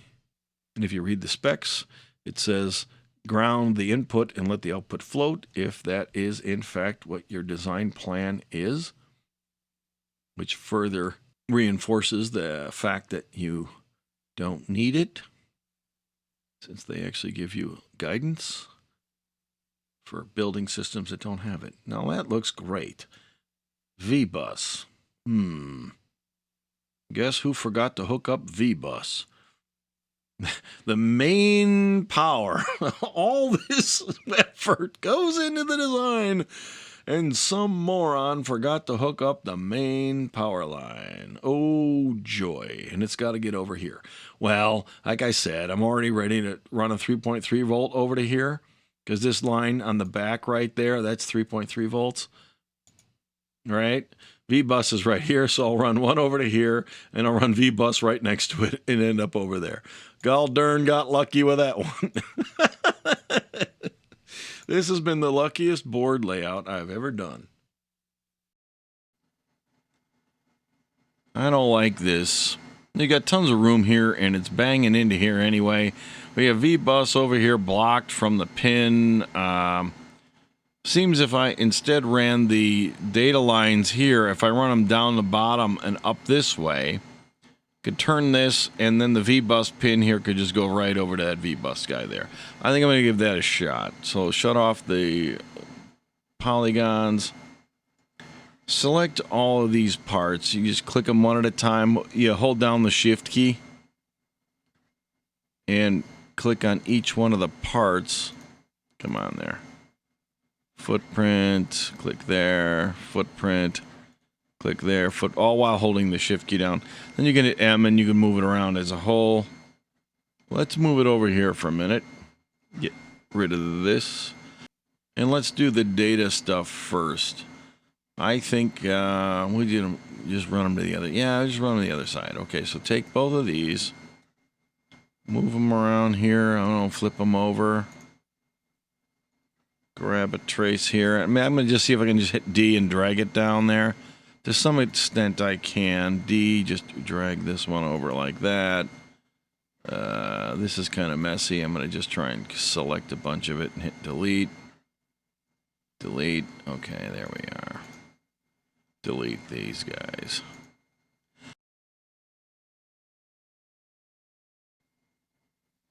Alright, so now D and bring this guy over where he can go. Fine. So grab a trace here, go on there and bring her down. Oops. Over this way a little bit. Hit D and align those a little nicer. Hit D on this. Sandwich them together. There we go. Okay. So now we need to run them over there.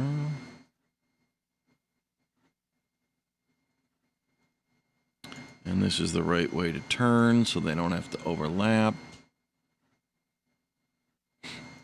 And it seems that they should just be over here as far as they can go out of the way.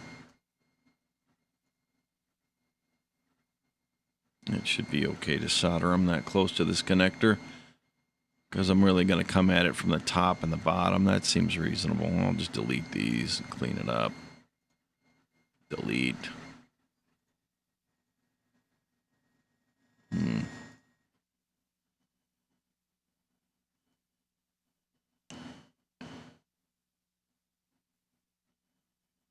Alrighty.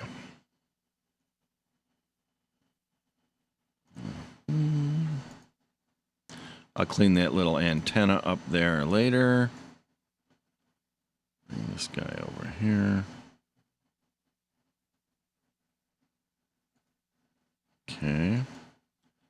Try these extra stuff in here. Trying to drag it so that they line up. It doesn't look like I'm having any luck here. Delete all this crud in there. Okay, there we go. Grab a trace. Connect them together. That should be good. Let's see what the other end. Not bad. Get rid of that little thing. Save. Bring this out a little here. Save. Alrighty. Now we have a giant hole. And we can try and figure out how to get all this in there. Move. Rotate.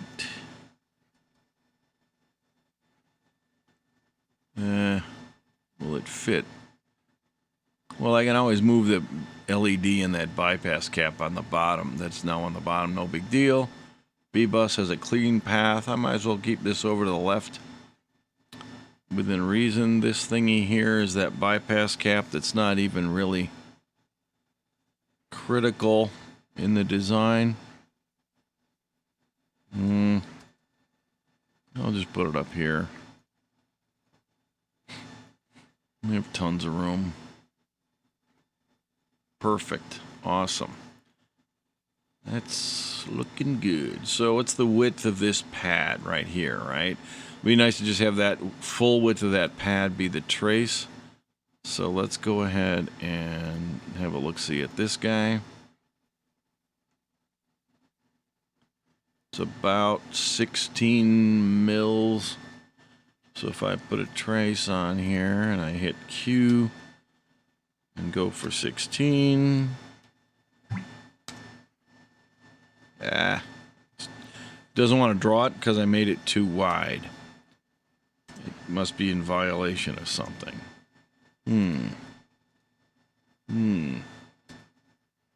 How can the pad be that big? What? I must have misread the this size. 5? What am I doing here? I'm in... Oh, did I say inches or mils? I might have made the trace 5 inches wide. Ah, yes. 0.15 is mils. All right, there we go. Yeah, 15 inches is pretty big for a power trace. Not sure why I would need such a giganto trace. All right, let's just hook up the rest of these guys. And these go, well, the ground plane will fill those up. This is going to get connected together. Let's draw that with a fatter one. Let's go to 20 on that one. Q02. Make sure he's well connected. Uh-oh. Another one of my favorite acid traps. D. Go around like that.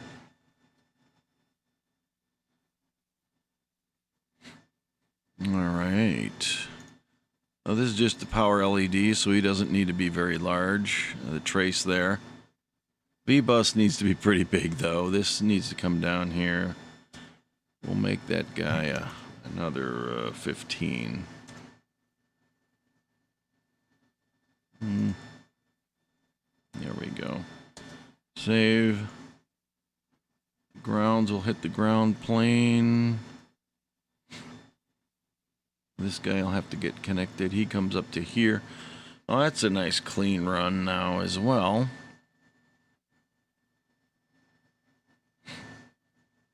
Now the question is, do I want to come down off this pad? Or do I want to put a via in here and just come back there? Because remember, this is supplying the 3.3 volts to the to these pins for other stuff off board. I might as well just come down and around here. It's not immediately obvious why not to do that. Use a nice wide trace here. And then we'll use the pad as a via to connect this one then down to the other side. So V-bus needs to go here. Now, you don't want to just come over here and put a via underneath this jack, all right? Because the metal housing, if you recall from the earlier video on the power supply for the breadboard, that metal thing just sits on here.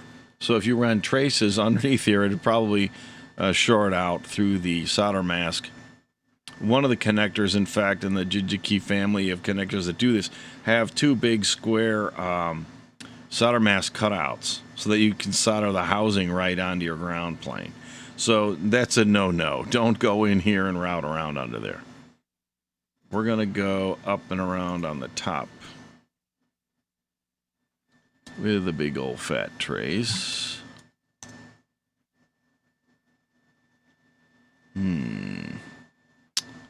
Well, yeah, we can just kind of come around like this. And then connect right there. To get this sort of a... Yeah,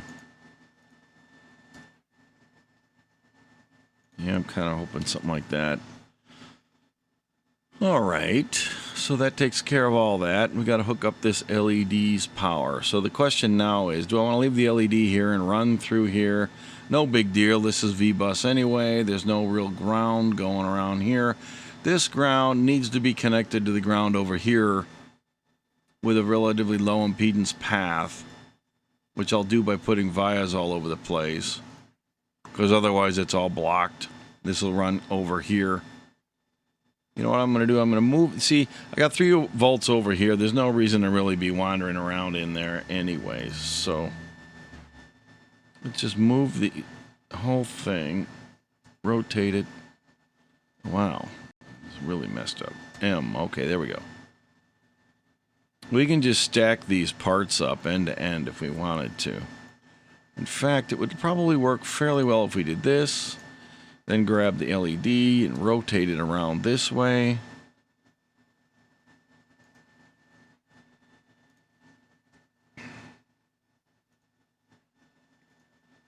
Save that. Now, I just hook this up, let that run into the ground plane, then we hook these two together. This is an old track that needs to be deleted.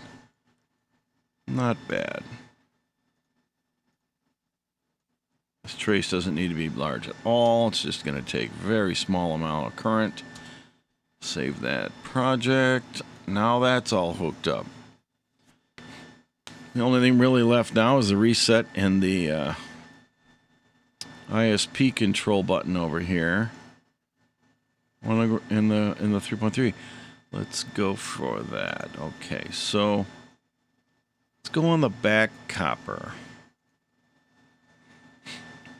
Let's run a track on the back I'm drawing. Why am I on the front? Give me the back, please. Probably because I clicked on that pad.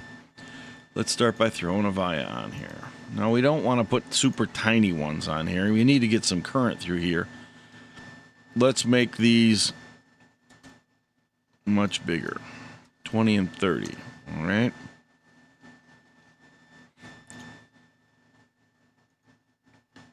It'd be nice not to have to edit every one of these. How do I change my defaults temporarily? Well, that's fine. 30 over 20. There we go. Let's just put a bunch of them down there. 1, 2, 3. All right, and I'll clean them up and space them out later.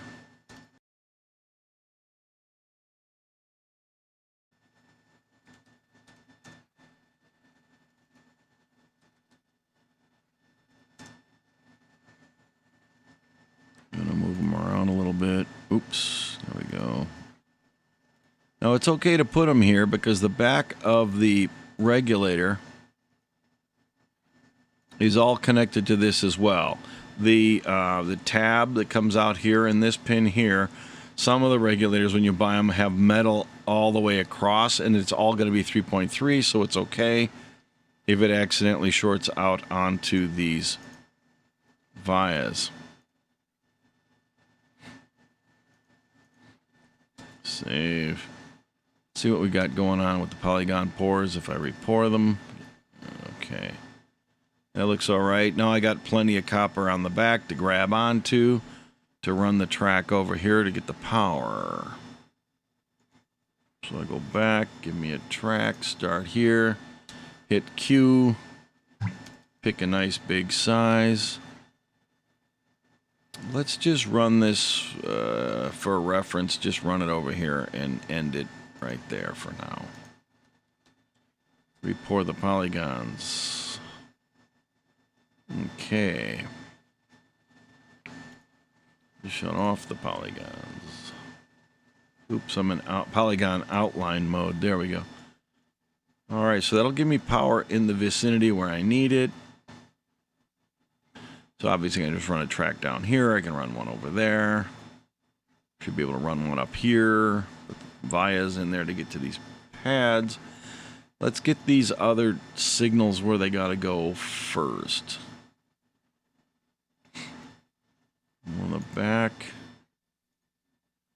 Let's get this thing out of the way. Let's put them... You know, you can put them like right on this track. It doesn't really matter. And in fact, if I put it here-ish,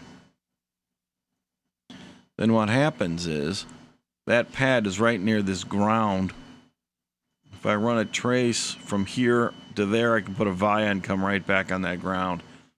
That's kind of the goal. You want this capacitor to be as close to these two pins as possible to bypass that power signal. Same thing about this one over here. I may play the same game and move that one up here as well. It seems reasonable at the moment. Why not? Move and rotate it around.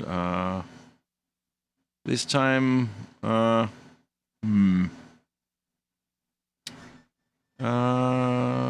remember, I'm looking at the back side of the board here. So the power, I put a via over here and run it over there, I guess.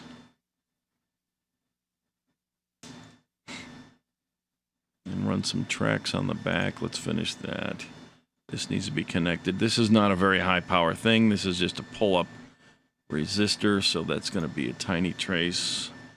Hit Q. Just put a 6 mil on there. Now, if I remember, these pads were like 8 mils wide. So why don't we go grab the 3 volt. Come on. There. Thank you. Hit Q and give me an 8 mil. No, I need an area where I can put a via. I don't want to come down in the middle of a pad unnecessarily. Let's put this in here and put a via right there. And then we'll do the same thing with this guy here.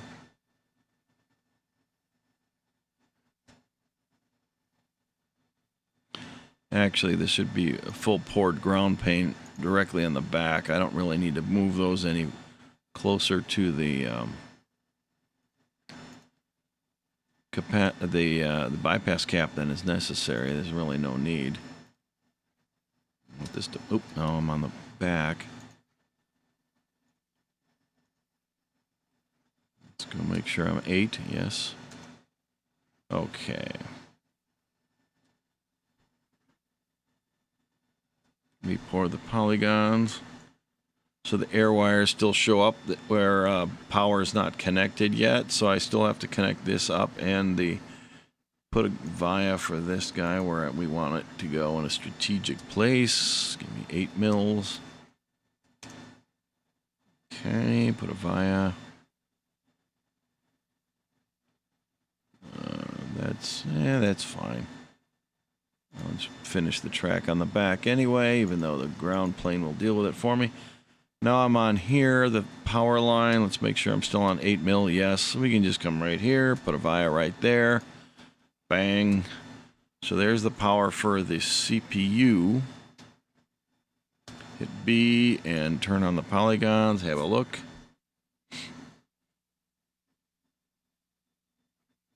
Flip it on the back.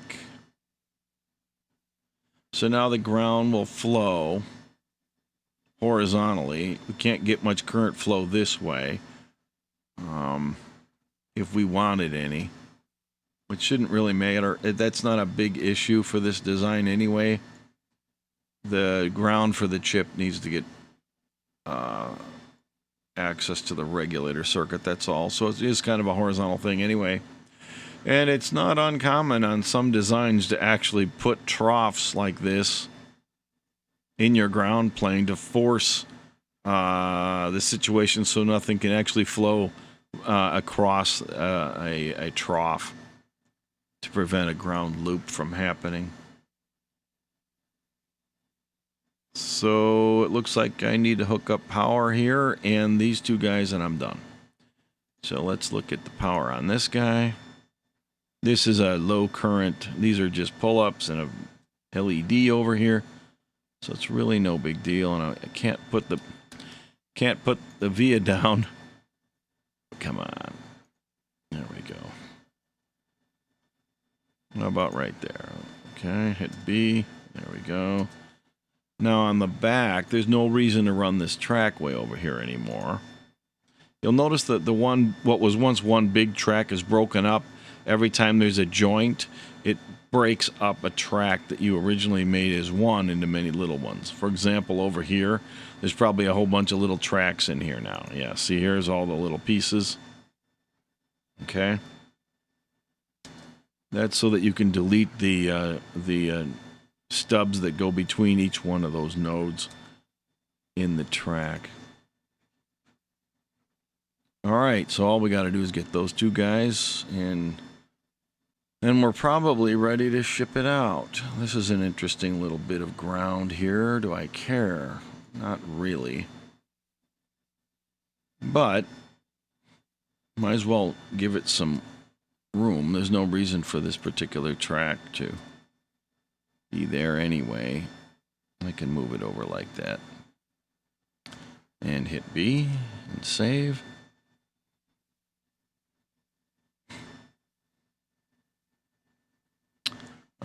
V-bus, yeah, is connected around here. That's done. Awesome. Save. That really is just those two air wires. Those are the only ones I see right now. Okay. So, no big deal. I could either just take it right off the pin on the bottom of the board. Let's go to the back and see where we got to go.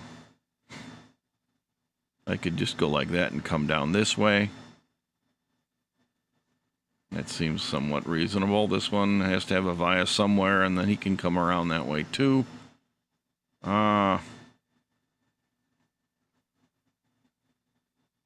on the front here.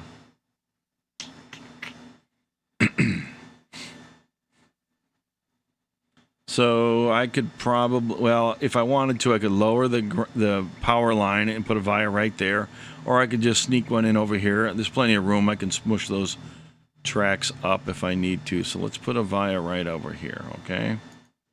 Now, what's probably going to happen is this is probably too close to these other tracks. So if I hit D here, it should say, all right, what can I do? Oh, look at that. You can have a via between those two, I believe. Hit B to get the ground plane off the back. Let's just turn those off. And let's just do it indiscriminately and see what happens first. Now, you do not want to go through here. No, no, no. Don't sneak it underneath a part like that. Now, if I do this and I go around it, then what happens is I'm cutting it off from ground. So if I was to do this and come all the way over to, you know, where's it got to go? It's got to come up to this pin here or here. If I did this pad here, which is supposed to be grounded on the back of the board, doesn't have much ground over here. The trace is kind of gone. It might not even be filled. So what I'm going to do is I'm actually going to go up this way, because we know that reset has to go over there anyway. Let's just go ahead and move this up here out of the way. So what I'm doing is grabbing a section of track and hitting D and then kind of dragging it. There we go. Hit D and bring this up and around. Now reset is going to have to hit this pin here, so I got to keep that clear. And it has to come through here as well. Let's see what happens if I do something like that. I'm mildly bothered by running all these things parallel on the top and bottom like this together. Now we also know that there's enough room to run a track up here. I could actually run reset around this way, and then he's clear of all the ground noise. That's not a bad way to do this. Don't want to be too close to those other pins either. Kind of put it in the middle. Where does he gotta go? He's got to, well, hang on a minute. It might not be the worst thing to run it way over here and down. He's going to go over there anyway.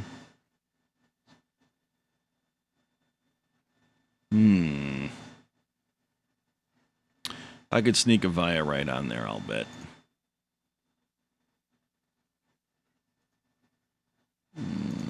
Go drag this into here. There we go. Now I can put a via on this pad. It's really no big deal. Heck, I could put a via right in the middle of the pad. All I'm going to do is end up having solder sneak down this hole when I put the part on. In fact, let's do that. Let's put it right here. And I'll show you on the 3D previewer what that looks like. That'll be fine. So, well,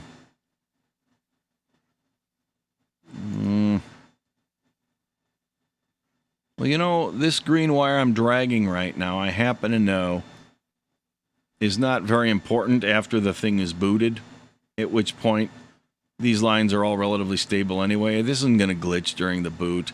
Reset won't glitch on all these right angles and sandwiched in ground up here. Worst thing will be along this edge here.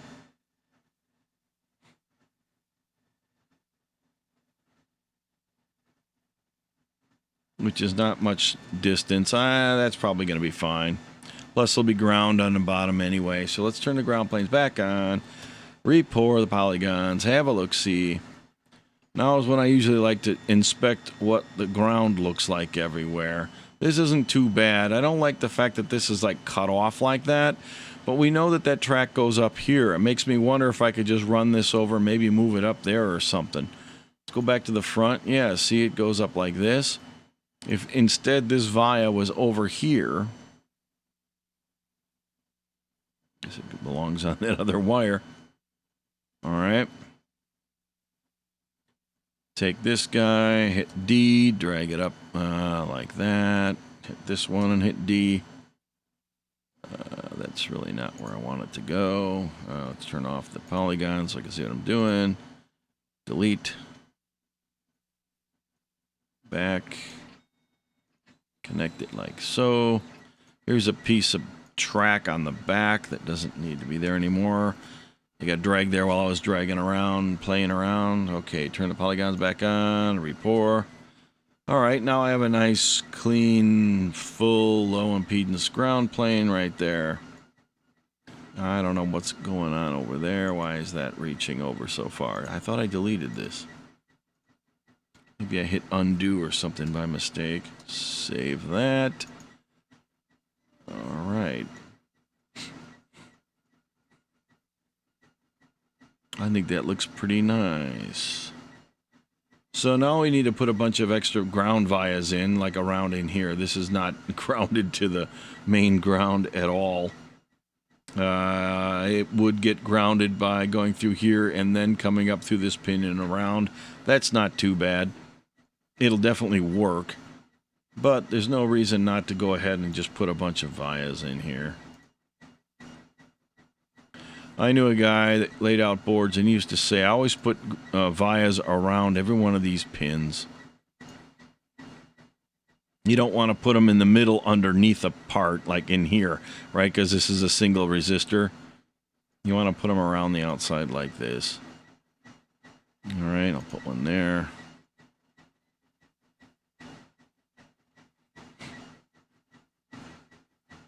And we can put one over here too.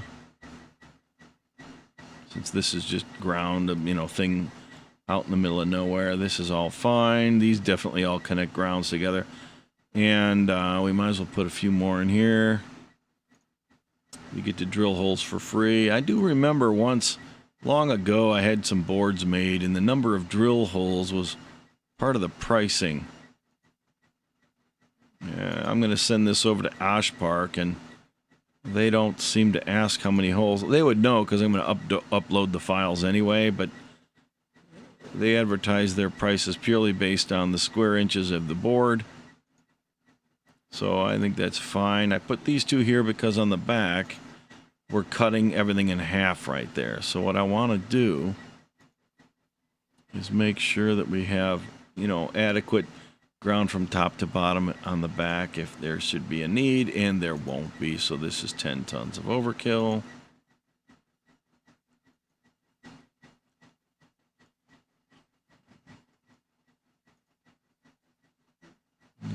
Let's put this guy over here a little more. Save that. We are, that's a well-grounded, well-grounded area there. Save. Let's have a look, see it on 3D. Bunch of pockmark holes everywhere. Those are the vias I just put down. We flip it over. These caps don't look too bad under there.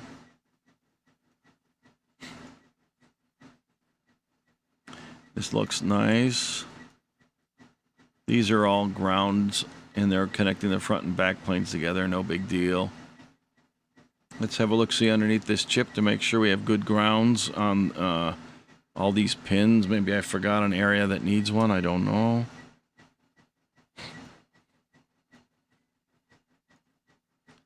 Like in here.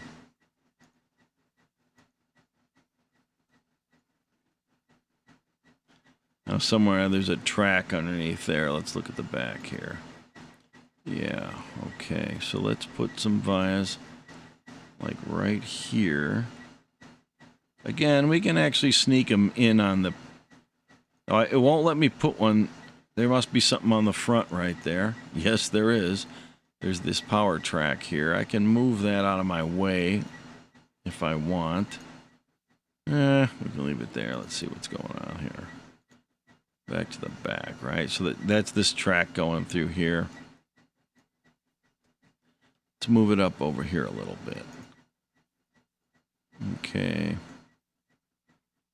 And I don't see any reason I can't put a few of them in here. Just to make sure everything's copacetic. Alright. This is grounded. We might as well give that its fair share of vias. I could put one probably here. Let's have a look at the back. Make sure I didn't do anything stupid. That's kind of dumb. Nah, we'll move this over here. Less dumb. Alright. What's going on with this thing over here? This is not used for anything. It's just dead copper, just part of the pour. I'll just go ahead and ground it like that anyway.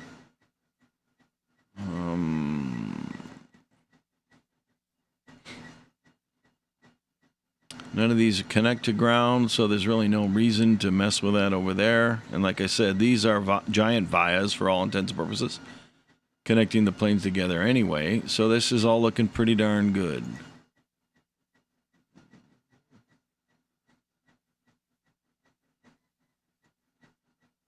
Yeah, that's really good. Now the only possible issue would be if this area on the outer edge here needed ground for some reason, it would flow here and get back over to the other main ground area over here and over there anyway, so that's no big deal. I think we have a possible run here. Let's open up the DRC. The Durka. Okay, too close. Yeah, all right. That's the one that I was wondering about when we put it there. I got 3 that are all too close. So let's close it. Oh, it's displeased with my choices on placing these, I guess. Well, let's move it over there. This one I don't really need there, I don't think. Let's see what's going on. Yeah, I just did that too. It's a gratuitous via for this bypass cap anyway. We've got these ground pads, these vias here are the ones that it uses to make sure it has a good low impedance path to these grounds anyway, and the bypass is on this line here. It's probably fine. So that's those two. This one, I don't know why it let me put it down, but we can move these tracks around, no big deal. Now that I moved it, it probably adjusted it to be clear of the rules. Delete them, run them, everybody's good. Is anybody disconnected? No. And you can also do this report all tracks. Maybe it'll catch something else, I don't know. Alright, so we passed everything, nothing's too close to anything. One last look. Oh, I gotta get my cosmetic stuff on here. Put my... Oh yeah, these the part the reference IDs are all over the place. I was too excited about the copper. So what's left now is to make sure that I can see what I'm supposed to be putting in these parts. So here's S1. Be nice to have it on the board. Oh, I locked that footprint. Okay, it apparently includes the legend for the part references here. Let's move this one. Same thing. We'll just put them up like so. All right, so R5, 6, and 9. These are actually pretty large fonts. We could shrink them down if I wanted to. Oops, let's get this one selected here. Come on. Well, R5, move. Oops. Come on. Reference R6, move. Okay, which one is it? It's this one right here. I'm going to put it over here. It'll mostly be visible. The switch kind of comes along here. It'll be all right. I'll live with it. I'll be soldering those down before the switch anyway. Kind of sloppy, but I'll live. I'll survive. So this is a complete mess over here. Let's make this readable. Okay, we can put it right there. This thing here. Here's C. Come on. Come on. I want to grab R8. Footprint track. I can't grab it? Seriously? Hello? Wow. The hell? I'm on the front silks. I can't grab the... Yeah.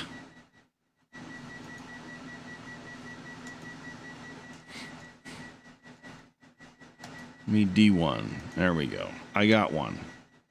It's this thing right here. So I'm going to put it right there. This must be the resistor that goes with that thing. Well, who cares? I got something. What is this? This is this capacitor right here. Okay. R8. Come on. Seriously? Finally? Move that down here.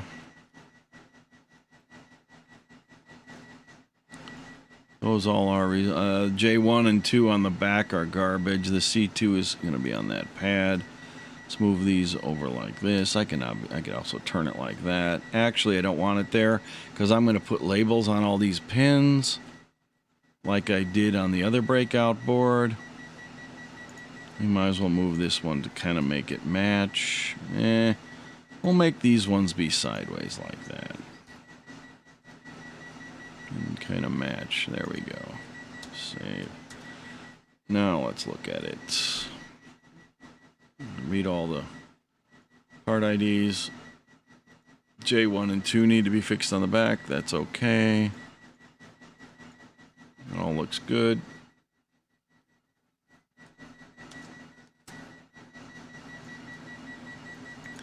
Let's flip her over to the back. Let's take the view and flip the board over so it looks right, like I'm holding it in my hand. And it's not a mirror.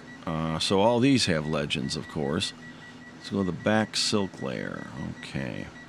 Turns out those are acceptable. What's this thing doing? Oh, that's still selected from me messing around on the other side. That leaves us with J1 and 2. It would be nice if these references were visible and not off the board. J1, J2.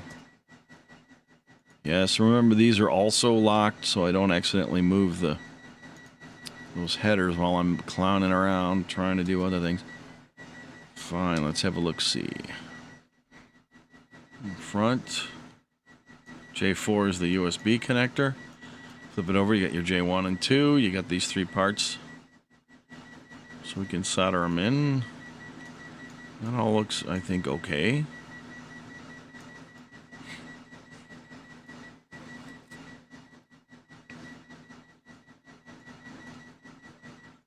This looks a little bunched up down here, but if it passes the rules, we probably okay. Obviously, we must be okay. As is this up here. That's probably the minimum distance, 6 mils. Oh, let me put my Open Hardware logo in there and my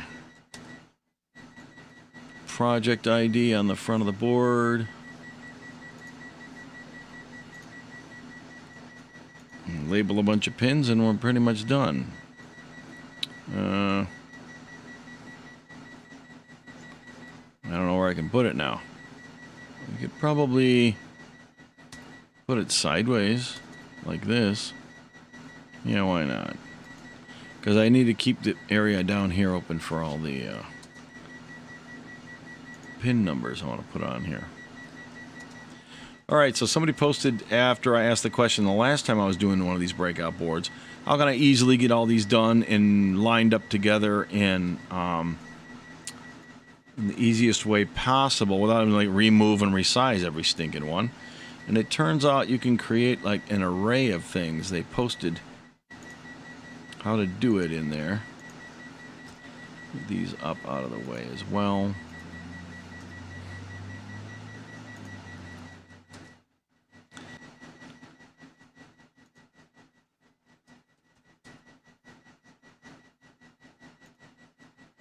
Right, that's too big. I think I usually do like 1 by 0.7 or something like that. Let's get this to where that fits nice. Okay, that's reasonable. So all right. So what do we do here? We say select this text, right click it, and see where it says create array. Now we get this little pop up and it says, look, how many do you want across and how many do you want vertical? Now I want to have, remember this is a 24 pin header on here. All right, I don't know if that means that the number across is how many more I want or how many total. So I'm going to say 24. I can delete it if I have extra ones, right? So a horizontal count is going to be 24. Vertical is going to be 1. I want one row of 24 things. Horizontal spacing, 2.54, that's 1/10 of an inch, and that's how far apart all these pads are for a regular breadboard. So the rest of this looks like it's already set up. I want to do horizontal, then vertical. There's only one row anyway, so it doesn't matter. This doesn't matter, none of these matter. So okay, great, hit OK. So what it did now, I guess 24 is the total, not the in addition to. So now I can just go in here and just edit them all one at a time. Call this one ground. And I'm assuming that they'll get shorter and easier to read because VBus is extra long. Nothing else should be that long. This is a bunch of ground pins, and then we start having signals. Oops, don't hit enter. Is this a ground? Eventually we start, yeah, here we go. Here's 1, 3. Now I usually say like 1.3 because this takes up less space and it's still readable. It's acceptable in my opinion. This is 1.4. And don't mess this up. If you label these wrong, you'll be very frustrated like forever. Let's look at the 3D view here and see if this is going to be readable. So on my monitor, as I zoom out, that's probably kind of actual size. This is about as minimally readable font as I can do. I may have to get a magnifying glass anyway to read the darn thing. I don't know. This is cramped over here, obviously. I can clean that up later, but let's go ahead and finish these off. This looks pretty good. So thanks whoever posted that.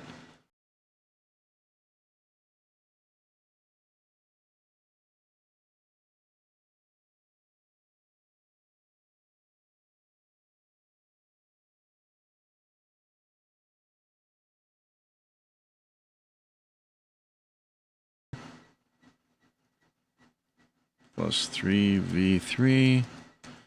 You know, I don't remember doing 3 volts on this one. That one is labeled wrong. I must have been yakking when I should have been editing that one. Plus 3V3.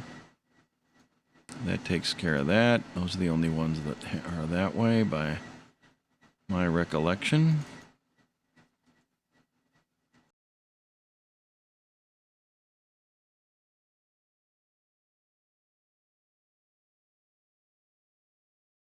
Now these are very cramped, but I think I can live with that because I know all of them are the port number and then the bit number. So the dot is the real thing there. I know there's a single digit here followed by either 1 or 2 over there.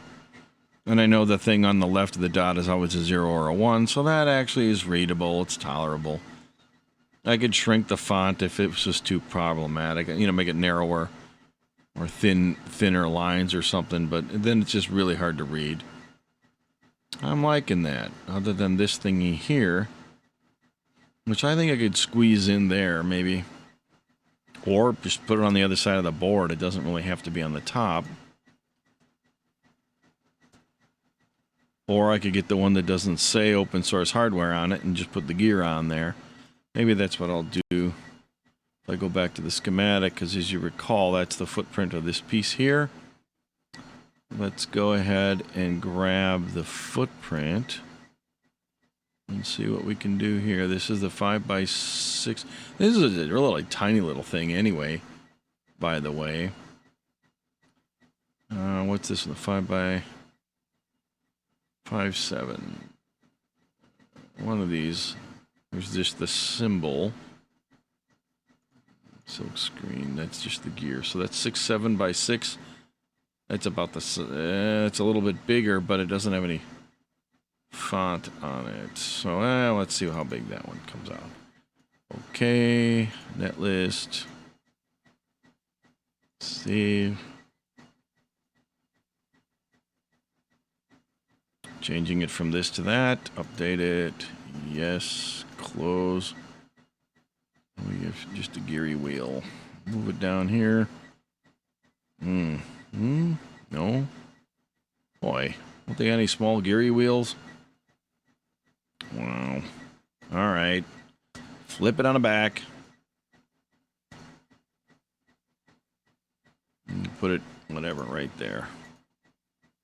Let's go to the back copper, flip the board view over. See what it looks like. Let me look at the back silk screen layer. There it is. Okay. And is it upside downish? I don't know which side is up when I'm looking at it this way. J1 and 2 are the giveaway. Okay, there you go. Doesn't really matter which side is up. It's completely irrelevant. But let's make it like we meant to do it. So I'll put that there, and I'll put like my project name and board number and all that right there. Why not? I'm the back silk. So here we go. Copyright. Ooh, now I got to go find my copyright logo. All right.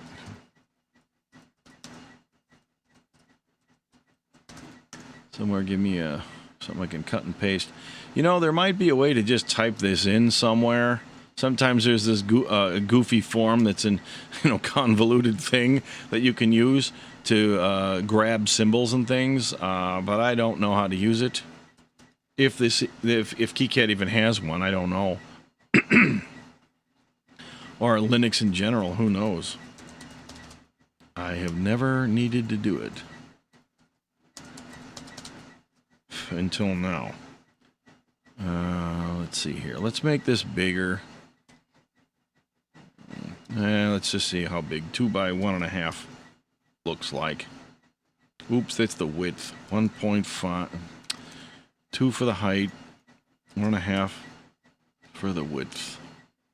Ooh, that's gumbungus. We can shrink that down a little bit. Edit.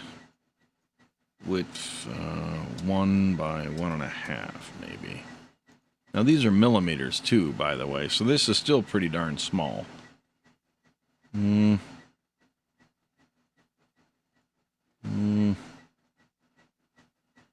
can put it up, why don't I put it right there? And then I can put the board stuff there, which is this guy right here, the 2054 and so on. Which I like to do, so I know where this thing came from. 3 years from now, and I see the thing sitting in my basement going, what the heck was this? That's really the number one reason to do this. So I'm 1 and 1.5 for the height. Might as well match that. Okay, 1 and 1.5. So this is, you know what? That's in the board. That's actually should be down here. I don't know if it's in here or not. No, it's not, but it is in the metal block here, so I should be able to cut it out of there. Copy. Cancel.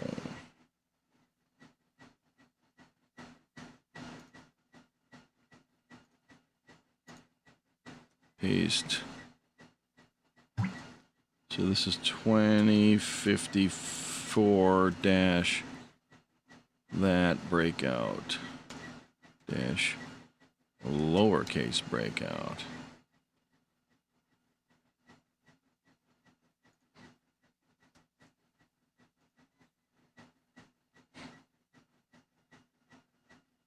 You know, usually I just remember, I don't want to just put this. I want to put my GitHub URL on here. I'll edit that later. You get the gist here.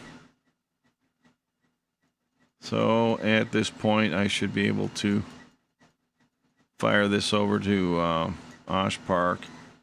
You know, that's good enough. I'm going to just leave it like that. I'll get over it.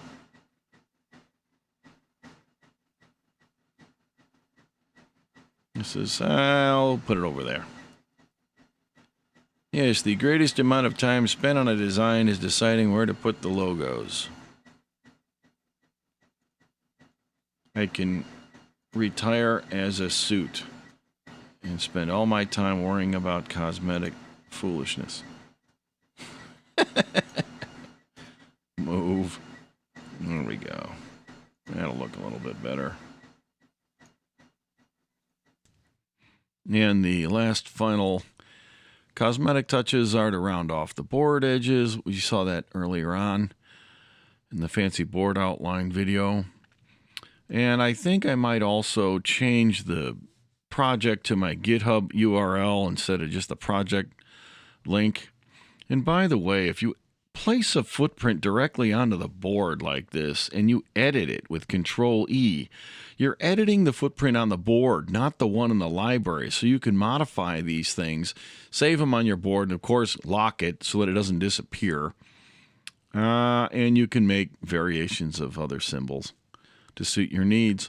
Now I also mark some of these pins like you can see here with the receive and transmit lines, along with the I2C lines for the two I2C ports and one of the serial UARTs on this chip, because I'm going to be, those are the common things that I personally use, and I don't have to look all over for them.